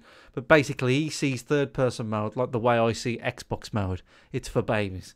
But I'm warming up to the first person mode. But yeah, Tequila Sunrise, I really liked it. It's a different type of game with just shotguns, and it also makes you appreciate how good each shotgun, like the double barrel shotgun, which is a shotgun that I didn't really use that much, is so much more powerful than the pump action. But there's trade-offs for each one, obviously. So it just makes you just concentrate on 3 guns in one game instead of 20 guns, say. And yeah, it's really good. I enjoy it, and I've been playing it with Fraser and Sean and Fraser's son Stan. Shout out to Stan, the man with a pan. And Stan. Let's talk about Stan for a little bit. Fraser's quite assertive. I don't know how well you two know Fraser, but when you play a video game with somebody, I feel like that's when you really get to know someone. And it's like when you work with someone, isn't it? You know what I mean? Like that's when you really get to know how someone ticks. And Fraser's quite assertive. He doesn't like to mess about. He doesn't like to waste time. You know what I mean? He just wants to, right, what are we doing? Guys, come on. And he shouts at the group if we're not like working together and stuff like that. And Fraser can be quite aggressive, and he can be quite assertive, which is good. It's good for a team, and that's great. Stan, his son, is like a little version of him, but on speed. Really? So he's quite assertive. So he's like, bossy. We're going here now. And we're like, well, Stan and Fraser. How old is Stan, by the way? I think he's about 10 or 25. Really? I don't pay attention. But anyway, he's like, so there's a battle now on screen now. Sorry for the audio listeners, but we can see each other. We're quite far away from each other, but at the same time, we're not really, there's not much we can do until one of us edges closer towards each other. But anyway, yeah, Stan will go, we're going here now, or he'll say, okay, we're going to check these 2 flats, this one first, this one. I'm just going to go over there. All right, which is something that Fraser doesn't do, to be fair. Fraser always likes to stick to the plan. But Stan will just go off, and Leroy Jenkins, like, the moment. Leroy Jenkins! And, but that's Stan. I'd be pretty... But bless him. I do enjoy playing with Fraser and Stan. It sounds like Stan that adds a whole other dimension to the game. You're sort of playing with a kind of, like, And I don't want Go, man, get in there. You're just kind of playing with the. I mean, children are kind of like psychopaths, aren't they? Really, like you don't quite know what they're gonna do, and Stan is kind of like that. Like you know, for example, we killed about 2 people by this car. So what you're saying is just a minute. Let me just clarify this. What you're saying? No, is I'm not calling his. No. Is that what you're saying? No, I know what you're gonna do there. You're gonna try and put words in my mouth. I'm not. You said it. I Right. can't put them in your I'm mouth. just saying that it. all children, they have the same traits as a psychopath, where they can be all sweet and nice 1 minute, and then the other minute they're running over everybody and doing the So opposite. it's a sociopath, is what you're saying then? Whatever one of the paths, right? It's the golden path, all right. But it has no empathy at all. So, He just but want to for shoot it in the face. Example, right? We kill some like dead bodies. We don't kill dead bodies. You kill dead bodies. Oh my god, God. Stu! Some sort of weird Why stuff do you going just pick on there. on the slight thing I get wrong? So we shot these people and they turned into dead bodies, right? Okay. I get you. And we were searching because we knew there was still some people left, right? It was a squad of 4, so we killed 2. So obviously there's either 1 or 2 left. So we're gonna take care of this flat. Okay, let's search this flat, check that it's clear, and you can see Stan's just looking towards those dead loot crates, going, I'm just gonna go out. And Fraser, no, Stan, don't do it. And you can tell back away. And Stan's like about 3 or 4 years away from just saying, "Fuck off, Dad. I'll do what I want." All right. Yeah. But at the moment, he's too young to kind of like. But Fraser knows that like this is like a moment that he. And I'm guessing they're in the same room as each other playing this, so They it's are, not like get away with it. You know what I No, mean? At least for a bit. But bless him, Stan. I really, obviously playing with people, kids and stuff. It's great. But kids are on a different level to adults. But Stan's, he's very competent. He's not bad at the game. He's very good at the game. Kids are all good at games. Have you not realised? No, he's very good at the game, and he's no way a crux. I feel like the crux, if anything. Do you know what I mean? I feel like the one that's like, oh god, I'm slowing him down. But no, it's good fun. So that's PUBG Tequila Sunrise. I hope I haven't offended Fraser by calling his son a psychopath. I'm sure you haven't. I'm sure he realises. I don't actually think he's a psychopath. But you never know. You never know. what he's Can I gonna just say, it seems like it's taken them forever to introduce this kind of stuff, which I feel would have been fairly simplistic to do. Come up with a game mode, implement it, servers job done. And I feel like PUBG, what we're getting at the moment with PUBG is a Fortnite reaction, right? Where oh yeah, for sure. What are they doing? Ooh. We're getting a new map that isn't a straight carbon copy of another map. I played the new map. That is the Warzone map, isn't it? That's its smaller map. I played the Much new smaller, map. isn't it? Yeah, I forgot about the new map. I should talk about the new map. But yeah, I'll finish what I was talking about. So PUBG, they're reacting to the Fortnite craziness, which is the notion of like, okay, we need to change it up, keep things fresh. So they've got the new map, they've got a Tequila Sunrise, they've got other events coming as well, and I feel like this is a bit of one of those situations where competitiveness is great, because without the PS4, the Xbox wouldn't be what it is, and vice versa. And this is this sort of battle that we've got now.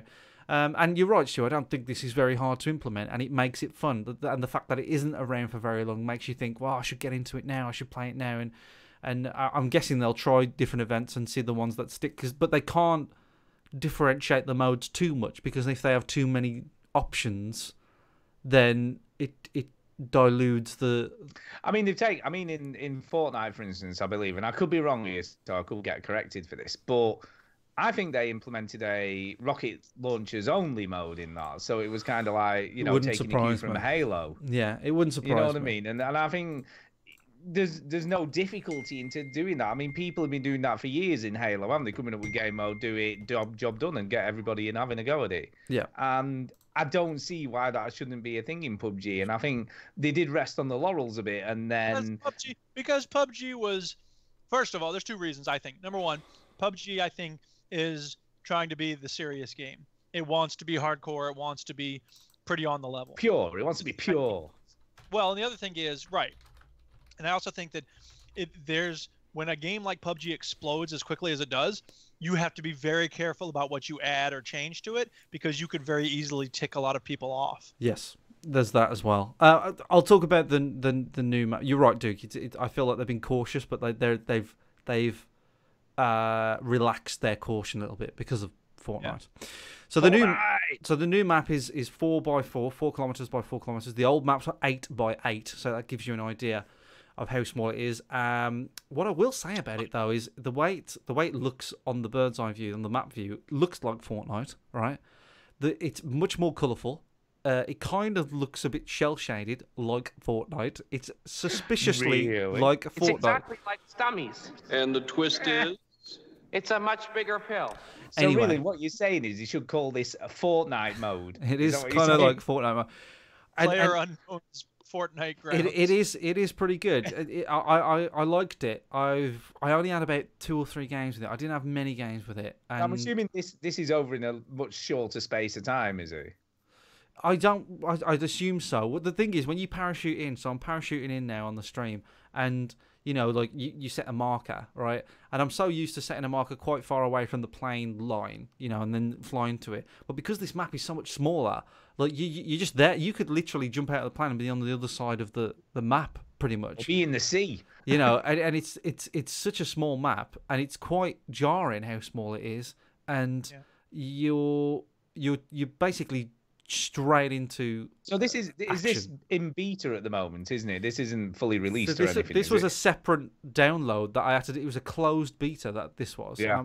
And I think I got an email, or I'm not quite sure, but somebody sent a link to me and said just click this and put your Steam name in and you get a code, and I had to do that. Because correct me if I'm wrong, but wasn't there a mode in this where there were respawns or something? Or I heard I'm not that sure. there was a mode that they were testing where you actually respawned in more like a proper team They're deathmatch. planning on doing that maybe, but I don't think that's out yet. No, I don't know, but this is just a smaller map, and what they did in this version of PUBG is they gave you 100,000 battle points. So battle points are earned throughout the game, so you could just buy crates and keys non-stop, right? I think it gave you 10 keys and stuff. So the clever thing, what it did is it allowed me to download all these like skins and costumes and wigs and whatever, and add them to my character. And you can have this anytime you want. So yeah, so I feel like it's also a sneaky tactic to just say, hey, these are what the crates do as well. By the way, you know. Yeah, and you get to keep all that shit. It's not just if you're on this map or. Oh, it's only on this map. This is a separate. Right, this is a separate download. It's right? like a game on its own. Yeah, this is like a separate. This is listed separately to. Yeah, there's a test server. Yeah. There's a PUBG game. There's a PUBG test server, and this was separate. This was a closed beta, and the reason for that is because they gave you 100,000 battle points just for kicks. It's totally separate. Keep it away. But it gave you them for free, and you're like, oh, I'll just download all this stuff, and you just get all these cool clothes. But the good thing about that was like when you played, everybody had silly clothes on in the game. It was like clown version of PUBG, but anyway. Fortnite version. Come on, let's get it right. It was Fortnite, but that's PUBG. Anyway, that's enough. PUBG. Yeah. Anything else from you? I believe there is another game you've been playing. I didn't get a solo chicken dinner, by the way, this week. I came second again. I didn't talk about that. So what happened yesterday is I came second, and I've been. This has happened to me before, but basically what happens is there's these channels on Twitch and Mixer and stuff like that where people go onto these channels, and I think it was like Hype Zone or something like that. I'm not sure what it was called. But basically, Hype Zone will automatically find people who are, you know, top 10 in PUBG, right? And they're just about to get a chicken dinner, right? So what it'll do is it'll search for a game that is like, oh, this guy's almost at a chicken dinner. Let's all watch him. So it'll carry a bunch of viewers over to it, right? So that happened to me. So like I was in a very crucial moment of my PUBG chicken dinner, and this Hype Zone came in, and it was on Mixer, and it was about 50, 60 people came in, and then they all started talking to me, and most of them were friendly. Somebody called me a cunt, but that's all fine. That's normal. Thanks, Mom. And Oh, so that was Simi Boy, yeah. yeah. But so anyway, everything I was doing, because I had 60 people watching me, so I was drinking lemonade, and they went lemonade for the win. Yeah, so it was really distracting, and I was so lost because of the hype train. I was so distracted by how many people were trying to talk to me. I was like, forget it. And I came second on that game, and it was very, very close. But I haven't really come close since. Well, so. congratulations on second. I mean, congratulations on your second yet again. Yeah, I've probably come second probably about 20 times now on PUBG. It's ridiculous. It's bound to happen eventually. It will do eventually. It will happen. It will happen eventually. But yeah, you have played one other game this week, haven't you? I have played another game. Let's get that up. But the game is A Way Out. I've talked about this last week, and I didn't have very briefly. I didn't have much luck with it. So Marsh has bought it. I haven't. Tried to connect. We couldn't connect, and I think it was just server issues. I'm not quite sure why, but it wouldn't work. And I'm just looking at the stream now. It's really frame choppy, but I'm not quite sure. But anyway, you get the idea. Yes. But it works now. So we did it first time, and it worked no problem. So it was obviously sort of a launch issue. We were ready to play Far Cry. We wasn't hopeful.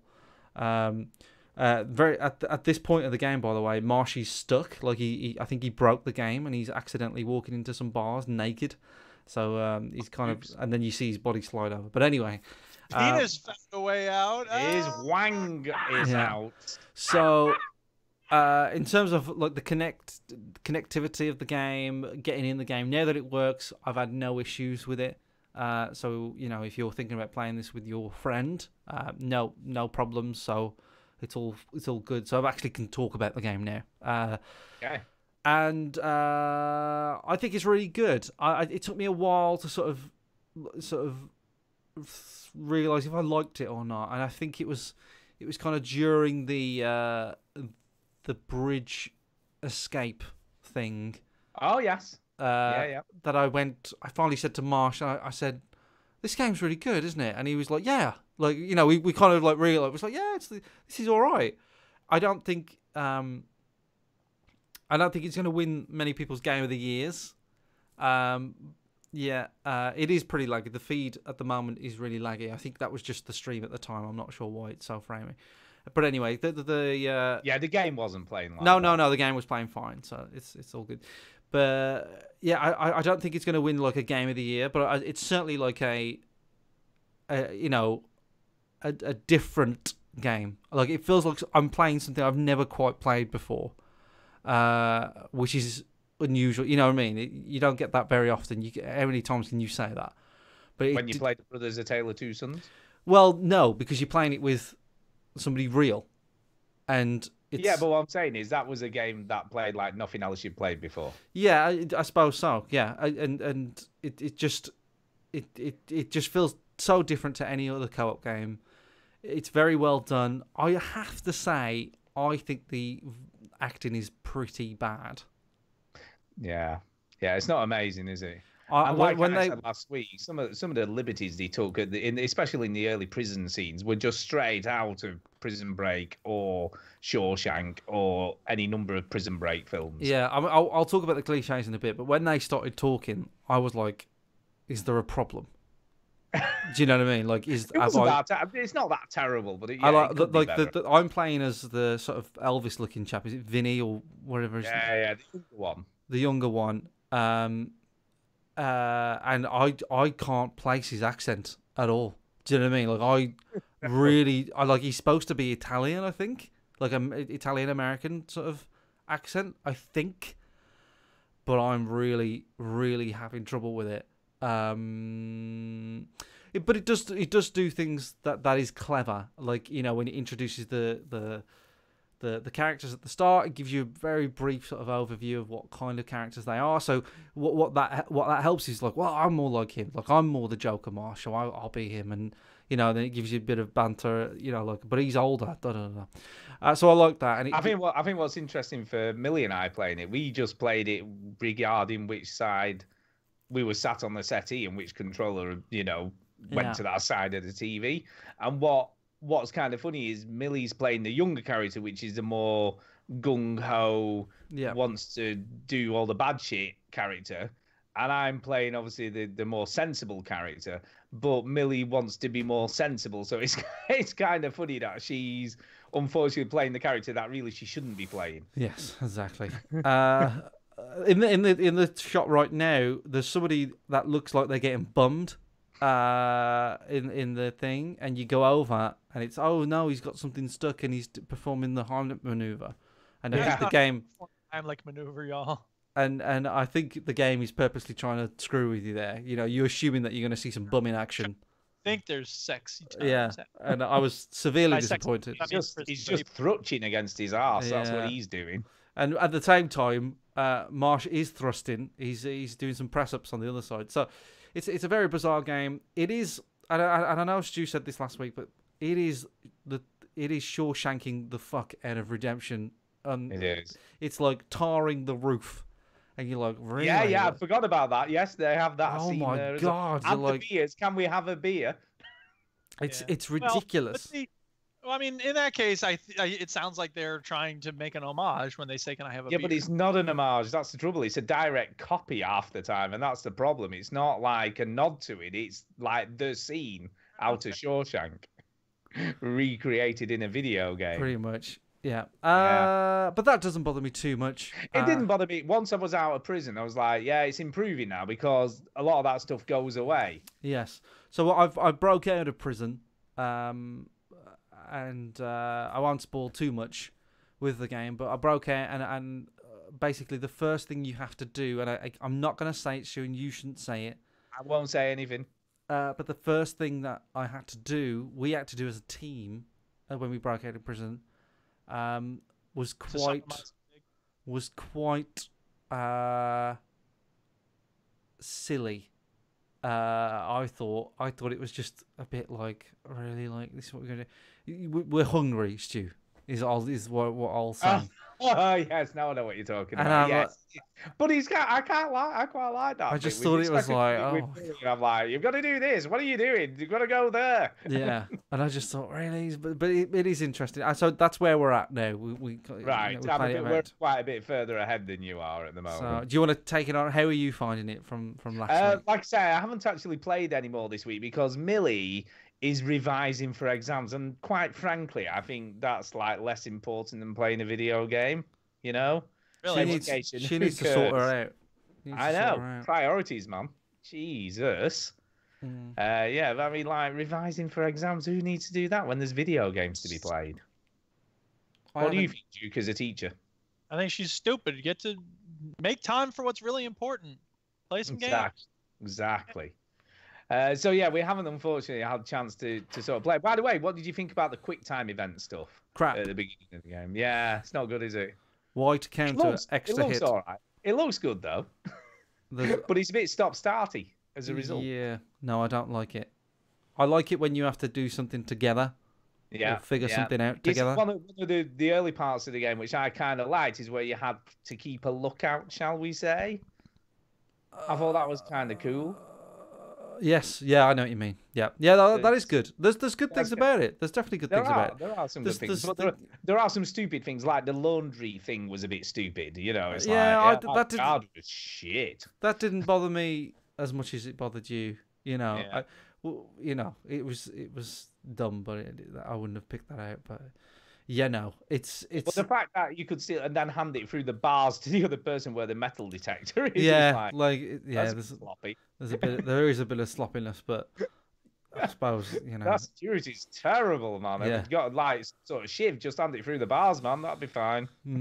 There is a bit of that, but no, I think it's good. No, I am enjoying it. I think it's a very good game. I think it's worth, if you've got a buddy that you play co-op games with and you like an adventure game. Do you know what I mean? You like an Uncharted, or you like, I don't know, like a Mass Effect, or it's something like where you go on a journey with someone. It's a winner, really. I think it's all right. I must admit, I do think it's interesting the sales model that they've got for this game, because in effect, he's like halving his sales potential by making it co-op only. You know, that there's no other way of playing it unless you're playing it in co-op, because obviously you can't, you know, like the way that you're doing it, you know, is one person buys the game, the other person plays it for free, basically. So if you've got a mate who wants to play it with you, only one of you has to buy the game. Yeah. This is PS4 exclusive, right? No. Yes. No. Yes. Is it not? I'm playing it on Is the it Xbox. on PC? Oh, yeah, it's on Xbox. Of course it is. Okay, fine. But it's not on the PC, right? I don't know if it's on the PC actually. I don't think I'll I've tell seen you, it on. I'm not. I don't think I would play it if it was on the PC. What am I talking about? No, it's not an Because exclusive of the at all. co-op. I just don't. I don't know. Maybe I this is mix the game I would people. like co-op because it's got. It is I on the don't know, PC. Oh, It is is? it? Well, I don't know. I feel like I probably wouldn't get into it. Is it on? It must be on Windows 10 store. It's on Origin. Oh, is it on Origin? Ah, of course. Another- It's not on Steam anyway. Well, we played Portal co-op. Duke, did you that's true. did I you mean, that's fake it? Would you not enjoying yourself? No, I was. Sorry. Just coughing a little. No, I mean, I was gonna say, like, I'm not the type of person who plays a lot of co-op games. I don't have a Marsh, you know. But I think that, I don't know, it might be the type of thing where I would play it. It just feels like you need to have someone dedicated to playing it with you, because you don't want not someone who's revising for exams, for example. Yeah, exactly. Well, But Marsh has I got don't- 2 kids and a dog and all that stuff, so we're blocking out Yeah, but Wednesday you have an nights. established way. Yeah, but you have an established way of doing things where, like, you know, it's assumed that you're going to spend some time playing co-op games every once in a while. Maybe it's not on the same schedule you'd like, but you know, you have a pattern, you have a Duke, routine. if you want to spend some time playing co-op games with me, I would be happy to do so. Happy. That's the other thing is I don't. Wow. He doesn't want to play with you, Chinny. Just accept it, man.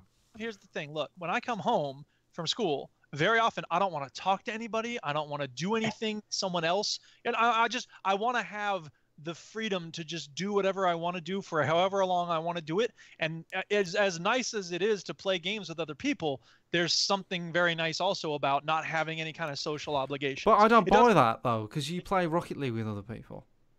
Well, sometimes, but it's usually just, you know, a few games, and then it's like, okay, now I'm going to go. Yeah, and I think as well, I think we do when he plays Rocket League, just if someone happens to be around, he doesn't actually plan the time to play with them, do you? No. Exactly. We haven't done a play date in a long time because there's a part of me that, you know, especially on Sundays, I'm usually grading papers or something. I'm like, Doesn't want to commit. I don't want to commit. That's exactly it. Mm-hmm. Doesn't want to commit. Okay. I think the other thing about that I didn't mention that bugs me a little bit about this game, by the way, is if that one character takes precedence and then the other person's character starts talking to someone, you cannot hear what the other person's character's saying. You can for me. Yeah, you can't for if you're playing local though. If you're No. playing local co-op, it sort of it lowers the volume that much that you can barely hear the other side of the screen. So that Which- for me, that works out really well. As someone who doesn't like 2 things at once.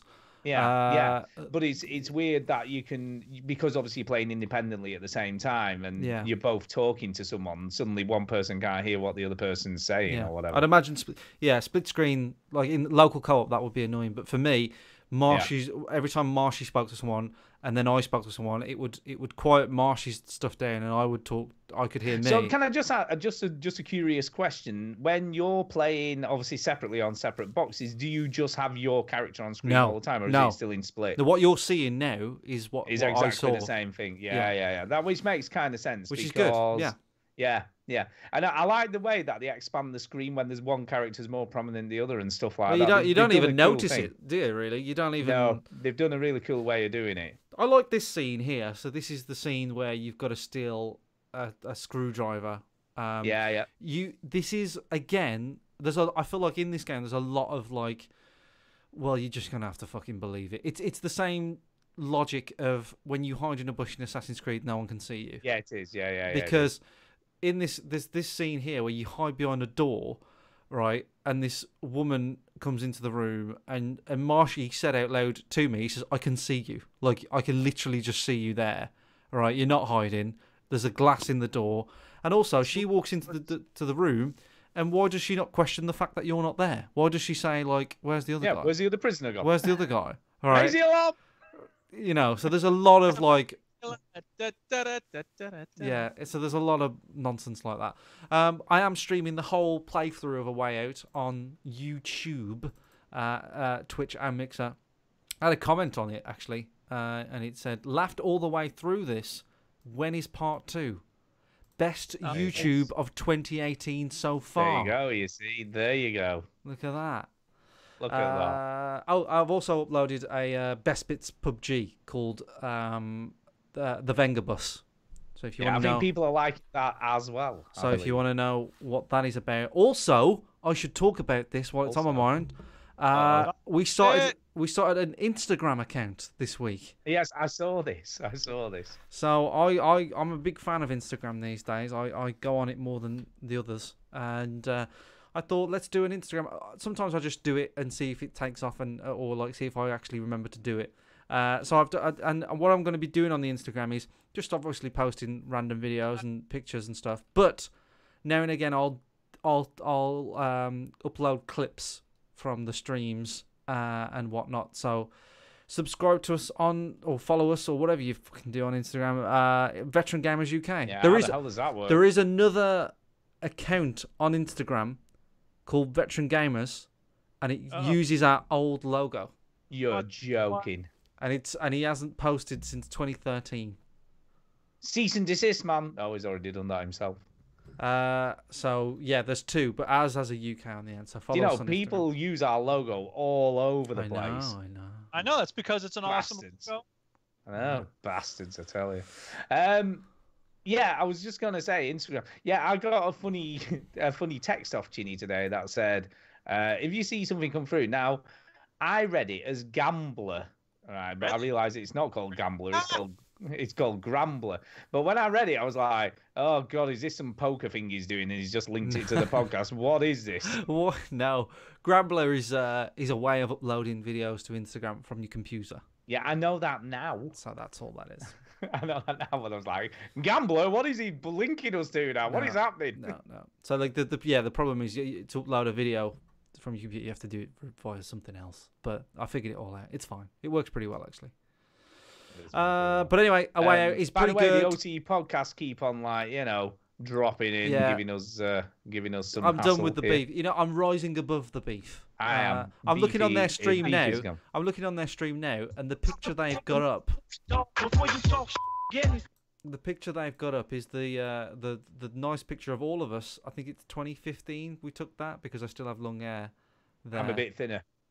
You're a bit thinner, and yeah, it's the picture of all of us outside of a pub called the Little L. It is. So it's a lovely picture, I have to say. I must admit, I'm looking there and I'm thinking, yeah, I look pretty handsome. Yeah. No, I do. Yeah, I do look handsome. Not you. You don't look handsome at all. What are you talking about? Tara misses the long hair. She wishes. Tara misses the long hair. She still wishes I had the long hair. Does she like the long hair? Does she something to get hold of? Indeed. Are we any more video games? No, I think that's it. But we've no time for news. I'm afraid. News.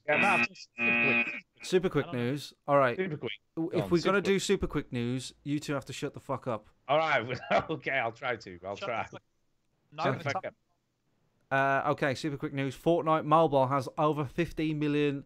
Has made over $15 million in less than a month. It's doing well. Super quick news. Far Cry 5 Night Bug plunges its world into permanent darkness. Super quick news. PUBG Battlegrounds, whatever that is, creators sue mobile games for copyright infringement and frying pan use. Super quick news.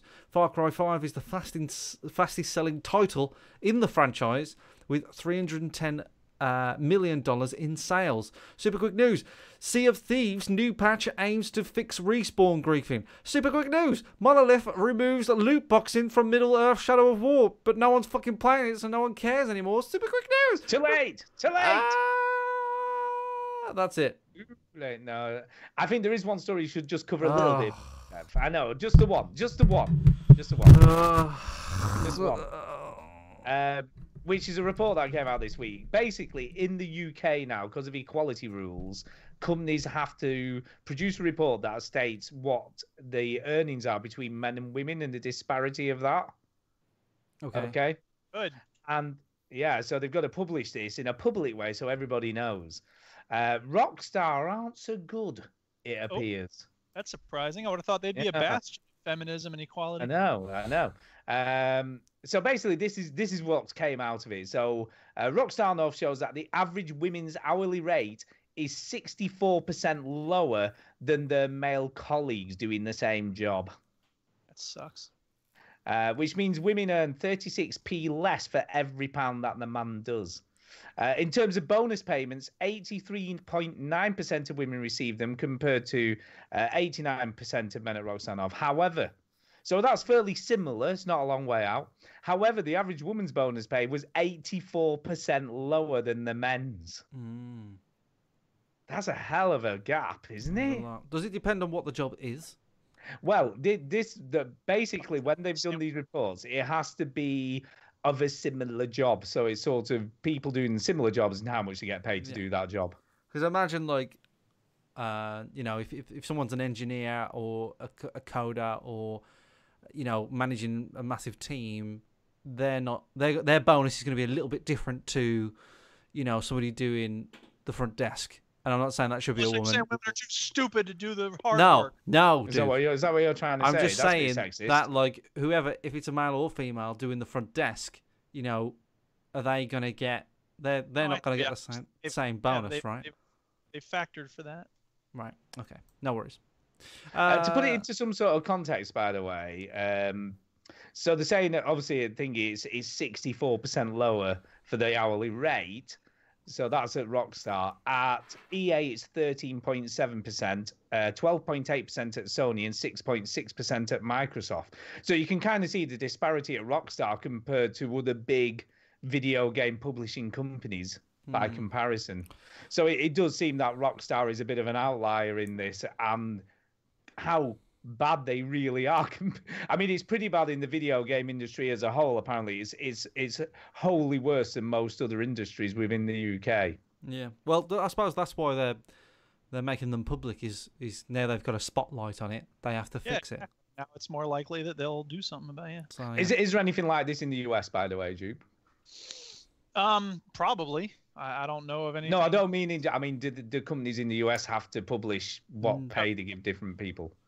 Of course not. That would be regulation and a nanny state. Yeah, Americans don't like people prying into. Yeah, because this is the law in the UK now, so companies just have to do it by the law. I would totally be in favor of that.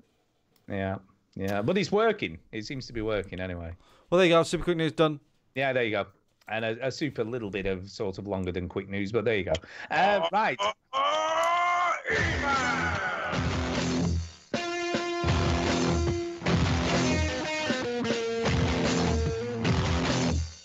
Whoa, that ruled. Yes, I can do. Can I just say I can do the emails this week because because I was having issues where the ones from the website weren't coming through, but for some reason I found out what's happened to those. And maybe I should have checked this first, but didn't really cross my mind because I couldn't understand why it would do it. But Google has now started labeling emails from the website as spam. Okay, no one cares. Read the email. So now I found out where they are, so I could now again read some emails. So here we go. This is email number 1, and it's from Lewis. No, wrong. Oh, God, which one have I missed? American Patriot Brett. No, I haven't got that any in spam or in my inbox. Lol, because you suck. Right, so American Patriot you Brett. Do that one. You do that one then. He says, hey there, guys. My name's Brett. Hey. Sheldon. Britt Sheldon Jr. And I've been hearing that's such an American name. Brett Sheldon Jr. And I've been hearing your pod thing since number 578, I think. I think he's doing a joke there. I like it. We haven't done that many shows. I love your show, but I have some criticisms with a Z. Oh, God. Like this, I think this is a joke email, by the way. So I think I need to read it in this voice. You ready? Okay, go. Hey there, guys. My name is Brett Sheldon Jr., and I've been hearing your pod since the number 578, I think. I love your show, but I got some criticisms. Like, why does Duke always say he's a teacher when we don't need no goddamn teachers because all you need to learn is how to use a gun? Also, why do you play Skyrim or whatever it's called? I mean, I mean, the best games are like Far Cry 5, because you gotta save the greatest goddamn nation on earth from a group of goddamn Nazis. Plus, Chinet, or whatever your name is, I can't understand a word that guy says. I mean, I'm sat here listening in my car, and I think they need goddamn subtitles on this shit. Anyway, anywho, I love your show, and Duke needs to embrace his country. If you're ever in Texas and you give me a yell and I pick you up in my goddamn truck. Let the guys stay safe and bye. Now, I hate to say it, but I have a feeling that possibly, right, and this is only a guess here, could be Jason Gallagher, could be Jason. Could be John Mouse. John Mouse likes. It could be John Mouse as well, because he's got a, as we know, he's another one who's been he's a bit of a jokester on the old emails. He's a good jokester. I like it. Yes, good luck with that. Okay, now we have another one from Undead Care Bear. Yeah, I've missed loads then, haven't I? So maybe they only just start coming through again when Rich did his thing. Blah, boring. Okay. Right. Hey, guys. This is from Lucas. He says, I've got a cue aimed at Duke. Okay. Have you seen Pix Arc? No. Oh, I saw it on the Steam store, but I was like, no, whatever. And if you have, are you interested in playing it?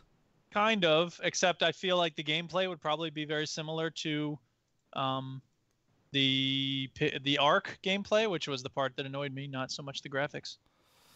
But then again, it might be smoother and therefore more entertaining for me. Also, Chinny, I've gone into Banjo-Kazooie and I'm now on the last level, and I think you said you completed it. I did. I must say, bravo, this last level is a pain in the backside.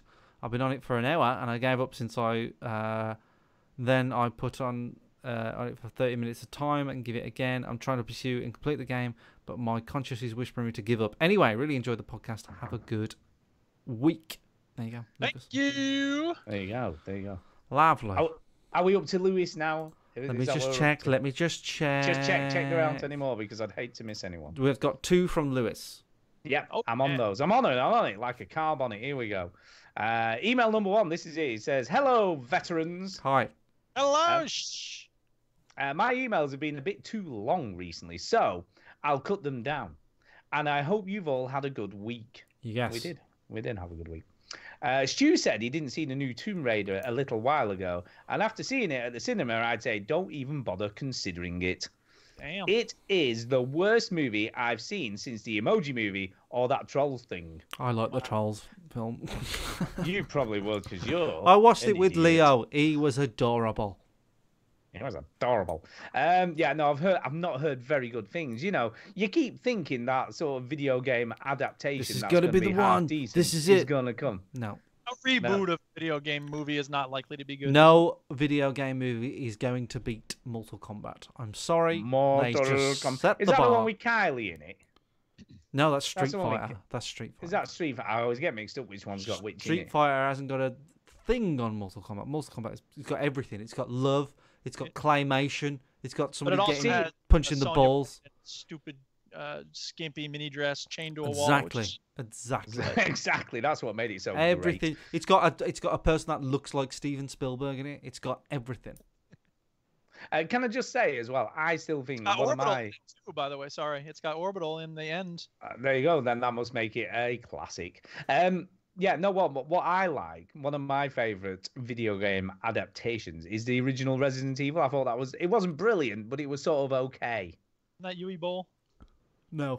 No. The only good thing about that movie is when you get chopped up by the lasers. Yeah, it was all right. It was all right. No, it wasn't terrible. It was a film on a... No. The only good bit is when he gets chopped up by the lasers. Ugh. Okay. Anyway, last week you talked about Apple Watches in class, and I remembered how my friend took a picture of an equation revision sheet and sent the photo to his watch just before an equations test. He could then look at it all the way throughout the test. Yeah, you see, people are doing that shit. What they do at Millie School, and I'm assuming this applies to most schools in the UK, they will confiscate Apple Watches or any smartwatch devices that people try and sneak in. So they will search people on the way into exams to make sure they're not carrying them with them. So yeah. Anyway, So yeah, people are cheating. People cheat on everything in life. People cheat in life. That's what people do. Anyway, I've been playing a lot of Forza 7, and it looks incredible, even on the old Xbox One. On the subject of Sea of Thieves, you can't escape the damn game. I'm constantly getting adverts for it on the TV, on the Xbox Home. Even when I'm getting my haircut the other day, and a prize contest to win the game came out on the radio. That's all from me, so bye for now. Yeah, they are publicising the shit out of that game, aren't they? They need to. Well, I know they need to, but you know, it's it's kind of sad. I feel right that sort of Microsoft and Xbox are pinning all of the sort of money on this one exclusive that they've got, because it just feels like they're so thin on the ground on the Xbox now. Exclusives, aren't they? Mm-hmm. You know, PS4's got quite a lot of stuff coming out. They're not that bothered. They're not like, you know, they're not worried. There's stuff coming. Why are you speaking for them? How do you know they're not worried? Do you speak to them? Do you have meetings They're with not them? worried. They're not worried. Talking They've got about double the install base. They don't care. Talking about. Right, Don't Lewis is care. another email from Lewis. And then he does have a second email, and this one says, forgot to ask my question this week. Is there a game? I know, yeah. Is there a game series that ended that you wish would be revived? And is there a game series still on the go that you would rather be ended? Far Cry! No way, man. Far Cry still is awesome. Yeah, that's what should be ended right there, man. Call of Duty is the obvious. Last time Should you be played ended. Anyway. 3? Well, then shut up. Exactly. 3. So yeah, Call of Duty needs to be ended. Get rid of that thing. Put it in room 101. I hate Call of Duty. I hate all the Call of Duty lovers. I hate all the hype that surrounds Call of Duty. They just don't get any better, man. They're just shit games, and that people seem to love. That I don't. It almost feels like Call of Duty. They're just on the coattails of Call of Duty 4 still, but they're never going to be back on Call of Duty 4. They just keep adding all this bollocks, then they strip it all back, and it's still shit. There you go. That's So- what I would like to be ended. You're not a fan then? No, not really. I would say controversial. Go on. Halo. What ended? My God. Just fucking end it. Put that thing to sleep, man. Just nip it in the bud. And why is that? Because I mean, I didn't even play the last Halo, but I heard so many bad things about it, and I hold it. I love 1, 2, and 3, and I hold it very close to my heart. And I played. But do you think that's a lack of Bungie is the problem, or Yes. do you think it would still be the same if Bungie was still doing No, it? I think it's a lack of Bungie, and I played 4. I can't remember anything about it. Was confused. They've overcomplicated the plot. They've overcomplicated the lore.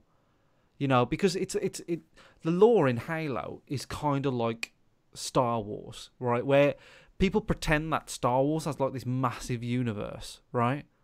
But what does every Star Wars film have?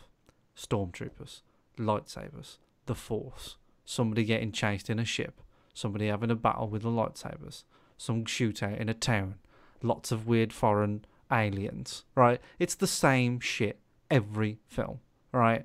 So you pretend that you've got this big universe in Halo, but what do you have? Big metal guy talking bollocks, some weird space alien politics that no one cares about.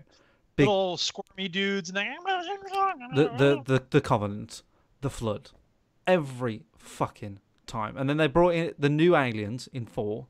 They're exactly the same, no different.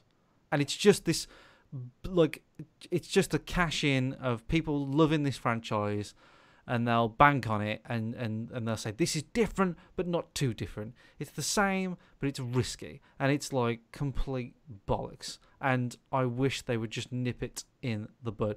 4 was too complicated. 5 went in a direction that I don't even care about, and you know, like 5 is all about, oh, Master Chief had a team back in the day. I was like, did he?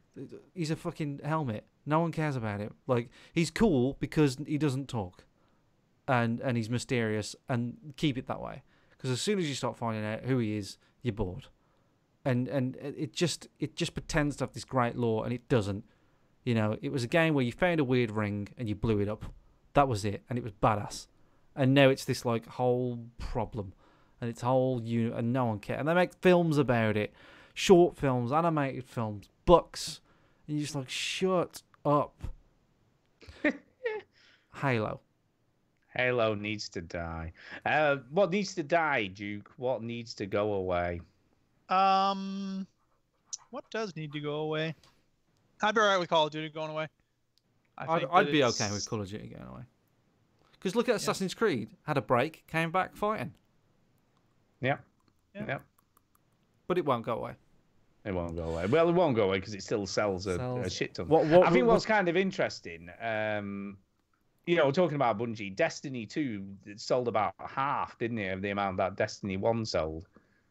Yeah. And I also found myself thinking, is Destiny 2 still a thing? Because I barely ever hear anyone I think a talking lot of people about that it. play Destiny 2 have moved over to Monster Hunter World.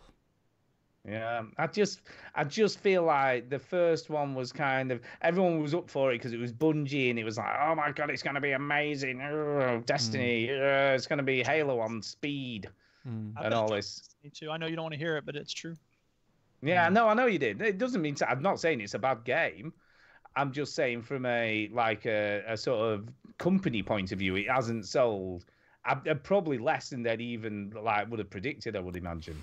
Okay. Yeah. They've definitely stepped up with Destiny. Like they did something right with Destiny 1 that they didn't do with 2, and I don't quite know what it is because I don't know play whether it was that. I just think that Destiny 1 there was more people sort of bought into the hype, and Destiny 2 was more a Destiny. I disagree. I think there's a gain loop in Destiny 1 that isn't in 2. That they solved the problem that was in 1, that actually they made that a problem because they wanted people to come back, and now they don't. They struggle to hold them. And I don't know whether it's the loot or the loot cycle or the reward system or the way you level up, but they've done something in Destiny 2 that doesn't keep people coming back. And people that used to play it, that want that bug, have gone on to Monster Hunter World. And Monster Hunter World has sold better than any other Capcom game, I think ever. And it's up there with it's a bit of a weird statement they put out, but basically it's saying that it's one of their most successful games they've ever made, and it's because no one cares about Destiny 2 anymore.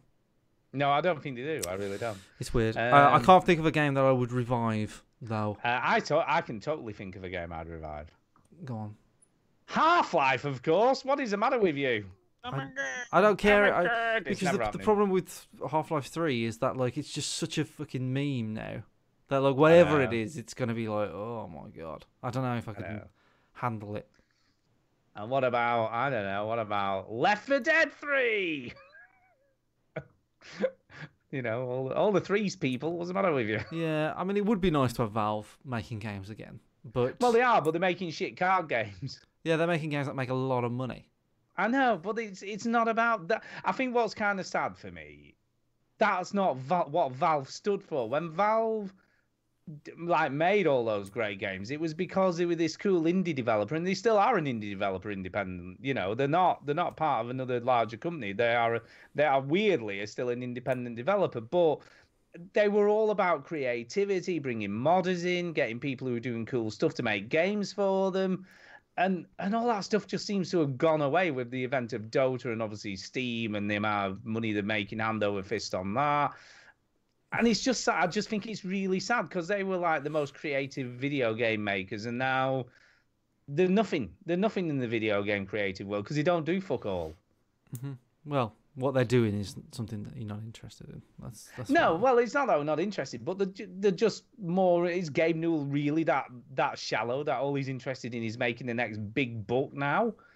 Because that's not what he stood for, and that's what I kind of liked about Valve. And it feels like someone's got some sort of scoop and hollowed out Valve, and now there's nothing in the middle anymore. It's just emptiness.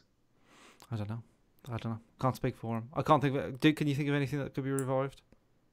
I'd like to see the pandemic versions of Star Wars Battlefront come back because those were great games. But I also think that the Mercenaries games were good. I mean, the first one was great. The second one was not great. I think they could make a great third one if they put their mind into it and they did it right. Yeah. I mean, that's kind of what Wildlands is, so it's not like it would be very different. No. Yeah. I don't know. Yeah. I don't really have one that I don't know. Splinter Cell. Elder Scrolls. I was thinking the other day, I don't think Elder Scrolls needs to be revived. That'll happen at some point. It's been a while. I was thinking the other day about Splinter Cell Conviction. I know Sam Fisher has been announced for Wildlands or something. Like Ghost Recon Wildlands have announced their year 2 plan, and it's got all this DLC, which is kind of cool, I guess. But I'm not that bothered about it. But yeah, but it'll just be a playable character within. Well, the normal maybe, but I don't know. setting. Like basically, they're going to do a lot of DLC packs and all this sort of shit for Wildlands. But I was thinking about Splinter Cell Conviction the other day, and That's a good game. I love Splinter Cell Conviction. It's so like it's not talked about very often or anything, but sometimes I just think about it and go, God, I'd love to play that again. Yeah, I love that game. So look, I'll tell you, actually, funny you should mention that. I've just thought of another game that I think should be revived, and I've got this for free recently off Humble Store, which was The Darkness 2, and I really like that game. I like the Darkness series. I like the first one. I didn't like the second one as much. I thought the second one was still good, though. It was still a decent game. It was still good. I just sort of lacked like the impact and the story that the first one had. Yeah, but yeah, that would be a decent game to revive, because it was kind of cool having these sort of demon powers and stuff. I like that. Yeah, the gameplay was great. Yeah. So there's actually quite a good one a potentially more realistic one than anything to do with Valve. Should we say? Anyway, well, probably isn't anyway. But that's it for me. That's it. Right. Next email. Thanks, Lewis. Next email. Yeah, let's do this. Next one is from Derek Sands. Indeed. Derek Sands. And I think this is the shortest email he's ever sent. Yeah. This is kind of a short one. And it's entitled Gesticulate, Contemplate, and Articulate. And he says this: Hello again, veteran gamers. Hey. Oh, I have work colleagues and friends who are inveterate people watchers. Yes. Yeah, it's a complicated word right there. Yes, a term which, as far as I know, means that they like to observe other people's behavioural quirks and actions in a way that is something more involved than the ordinary and everyday. I don't think I'm such a person, but with the rise of hands-free mobile phones, I have been noticing more and more people walking or in their cars making hand gestures and or making facial expressions despite not having the person they are talking to in front of them. So this is my question for the veteran gamers. Do you consider yourself a people watcher, and do you tend to act out your conversations physically when speaking to someone on the phone? Yes and yes. Do you? Yeah, that's funny. I'm definitely a people watcher. We tend the best place to people watch is airports when you're waiting to go on holiday. Yeah, I'm really good at listening to other people's conversations. Like Tara gets really mad at me. Eavesdropping? Yeah, Tara gets. She doesn't get really mad at me, but she's come to accept it now. Where like we're out at a meal or something, and I'll listen to other people's conversations. Sorry, you'll do what? Exactly, and I'll be like, oh, there. And I swear to God, this is true, right? We was out having a meal, and I figured out that the table next to us were having an affair. Oh, it possibly is. People do it all the time, so I can't see why that. No, like, Tara, they're having an affair, and then she got into it. She's like, ooh, and so, but like, I like to sort of like know what's going on, and I listen to other people's conversations, and like Tara knows sometimes that I've got that kind of face, and she's like, why are you doing that again? Which is true. I should be with her, but I can't help it. It's just funny. I think it's kind of funny, not necessarily like listening to people's conversations on purpose, like or purposely eavesdropping. But today we went for a walk, and a couple walked past us, and the guy said, and I can't remember exactly what he said, but it was something like, "Yeah, and she's gonna really get it." Like this, right, as he walked past. And then I'm always like, I wonder what the rest of that conversation was. What was he actually talking about to his girlfriend or wife or whatever it was in that moment there where somebody was going to get it? I tell my students all the time, if you keep your ears open, you'll hear great things that can serve as the basis for a story. There are two good examples. When I was walking into the class one time at the University of Florida campus in Gainesville, this guy and this gal passed the other way, and he said to her, "Now I have to go home and wash my arm." And I was like, "What the hell does that mean?" And then I think that's always funny if you only hear a bit of a conversation and have to try and figure out what the hell they were talking about.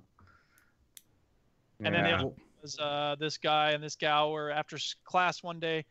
She said, "You were waiting for it to, the bell to ring and move on." And she said, "Now I'm an anchovy and you have to catch me." And I was like, "What the?"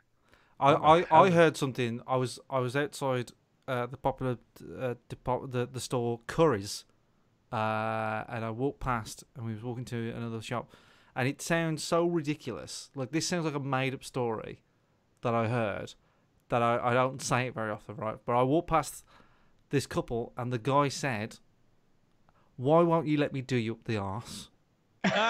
Is that for real? That's for real. And there was Wow. no like.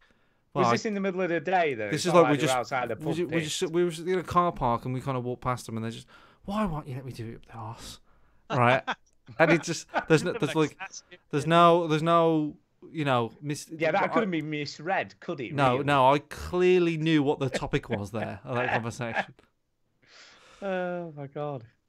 Yeah. Anyway, I can't say email. I've ever heard that. So what we're saying is, you take it one step further, Chinny, and eavesdrop on people rather than just watch them. Yeah, no, I watch him as well. I think everybody's a bit of a people watcher. You'll be getting one of those Canon mics, won't you, at the airport, so you Yeah. can actually zoom in with the earpiece and actually listening to what everyone's That's the saying. thing. When I hear Chinny talk about it, I can imagine him just sort of sitting nearby and like opening his ears up. I imagine Stu doing it, and as he's walking past somebody, he's just like putting his face next to their faces and just like, huh? What? What are you saying? What are you talking about? Yeah. See, I wouldn't do that at all, and Chinny's the one who's doing it. Yeah, I'm the one who's ostracized. There's nothing to do with ostriches, Stu. It's nothing to do with ostriches. Anyway, here's the final email, and it's off Pilch, and it says... Did you finish Derek's? Yes, I did. Yeah, you did. That's it. Sorry. That's it. That was it. And he says, yeah, thank you, Derek, as always. Pub Jesus Christ. Mm-hmm. I'm going to say it in the way that I think that Pilch wrote the email. Are you ready for this? Okay, go. Oh, hi, guys. Oh, so Chinny has finally got his chicken dinner up here. Please, can we just draw the fucking line over this? It's gonna keep happening. Suck it. Just a minute. Sorry, Afera, move the fuck on. Also, could someone in the chat... Yeah, also, can anyone in the chat pop over to the Overseas Connection live feed? I'm sure they'll be feeling a little lonely over there with no viewers. Sadly, I will not be able to attend the VG meetup, but I hope a good time is had by all attending. And I did want to... You're hating all over us. Yeah. No, he's just hating over Chinny, to be fair. And I didn't want to play Far Cry 5 with you last night, Chinny, which is just as well, because you ignored my messages I sent you, asking if I could join you. Oh, yeah. You twat. Catch you with you soon, love Pilch. There you go. I've just remembered that he sent those. Oh, Yeah. sorry. Yeah. You're such a wanker, Chinny. No, I was doing something. He sent me a message, and I was like, "I'll reply to that in a bit." Play Far Cry 5. I'll reply to that in a bit, and then I didn't. Wowzers! Ask anybody that I know that knows me that I'm really bad at replying to text messages. I'll read it and go, "Yeah, I'll sort that out in a bit." And I never do. Just like a T capital T. Sorry, Pilch. You're absolutely welcome to play. Come up with me. It's totally fine. Sure he is, until you ignore him again. In fact, when I play Far Cry 5, and I think he messaged me when I just started. When I play Far Cry 5, I leave it open so any of my friends can join Let whenever me they ask you want. this, right? Marshy, best matey Marshy is like, "Oh, can we play Far Cry 5 later?" And then like Pilch comes on and is like, "Can I play Far Cry 5?" You're gonna go, No, because Marshy was first. Exactly. What if, right? Let me ask What you if this. I'm playing with Pilch and then Marshy says, Yeah, what happens then? And bestie matey Marshy comes on. Almost so Chinny can predict your question. Well, Yeah, what I'll do then is I'll pretend to Pilch that I'm dying. And then I'll secretly play. No, I leave, when I play Far Cry 5, I leave it open so any friend on my Xbox Live thing can join when I do not. Yeah, because I'm nice and Duke's horrible. Unless you're Pilch. No, So yeah, there you go. That answers your question, Pilch. He is a wanker. Right. I think it's time for shout outs, is it? Oh, Yes. we've got no speak pipes, have we, this week? I don't think. So that's that. No. That was shout out. Hey! Duke, you'll go Duke. We'll go you, Duke first. Oh, me. I will shout out the Overseas Podcast because, connection, really? Keep calm. We invaded your podcast and you invaded our podcast, and I don't understand why you're recording when we're recording, but so be it. It is what it is. And I will shout He had a out. vote or something, didn't he, Chinny? Is that right? I think I the assumed whole they had to the whole availability. thing is played out. We've talked about it. No one cares. Good luck to We them. don't care. Whatever. Wankers. Anyway, carry on. Sorry. Yeah, no, that's I think that's kind of it. I don't know. I guess that's it. Chinny and Stu, because I like doing the podcast, and the Duchess, because she's awesome. Yeah, but I'd like to shout out the Arcade Club in Bury, because I messaged them on Twitter just to check it was okay for us all to come, and that it could be up to maybe 40 of us, although that's being a bit optimistic, I'm reckoning. But I said it could be up to 40. Are we all right to arrive at 11? They were like, no problems, just get yourselves down here. It's all good. So yeah, they were great, and like I say, there doesn't seem to be any issues, and they're very friendly, and they answered within, I bet it was less than a minute from sending a direct message to getting a reply. So they were very prompt, good customer service. Looking forward to it. So we should just mention again that it's on the 21st of April. Everybody's welcome. We'll be there from about 11 till about 5 in the afternoon. Chini and I earlier discussed potential competitions that we'll be having on the day. You know, not too many, but we need something to keep people focused throughout the day. So we will be doing stuff. But we just need to finalise all that stuff. And and that's what we're going to be doing. So that's my shout out, Arcade Club, and all the people who at the moment are agreeing to attend our stupid meetup. There you go. Stupid meetup! There you go, Chini, over to you. Yeah, shout out to Dom. Watch my videos. Bye. Is that it? Shout outs are dumb. Oh, shout outs. I thought you shout out to Dom.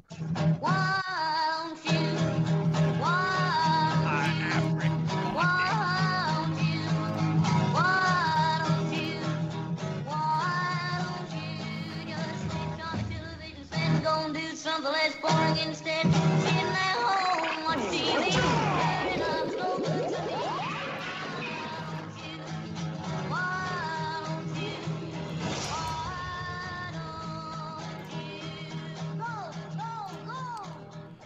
you? The thing with the meetup on the 21st of April. What was that? Sorry.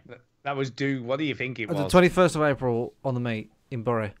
Go to the website meat, if you want more detail. Black pudding meat. That's what it is. The thing Black with the pudding. meet, like, because we're going to be there, and people who listen to the show are going to be there, but norms are going to be there as well, aren't they? Like normies. Oh yes, yeah. It's not just us. There's Randos. It's going to be open to everybody as normal. So how do we We've know? not sectioned it off. How do we know who's who? That's the thing. That's a good question because I don't know, man. I don't know.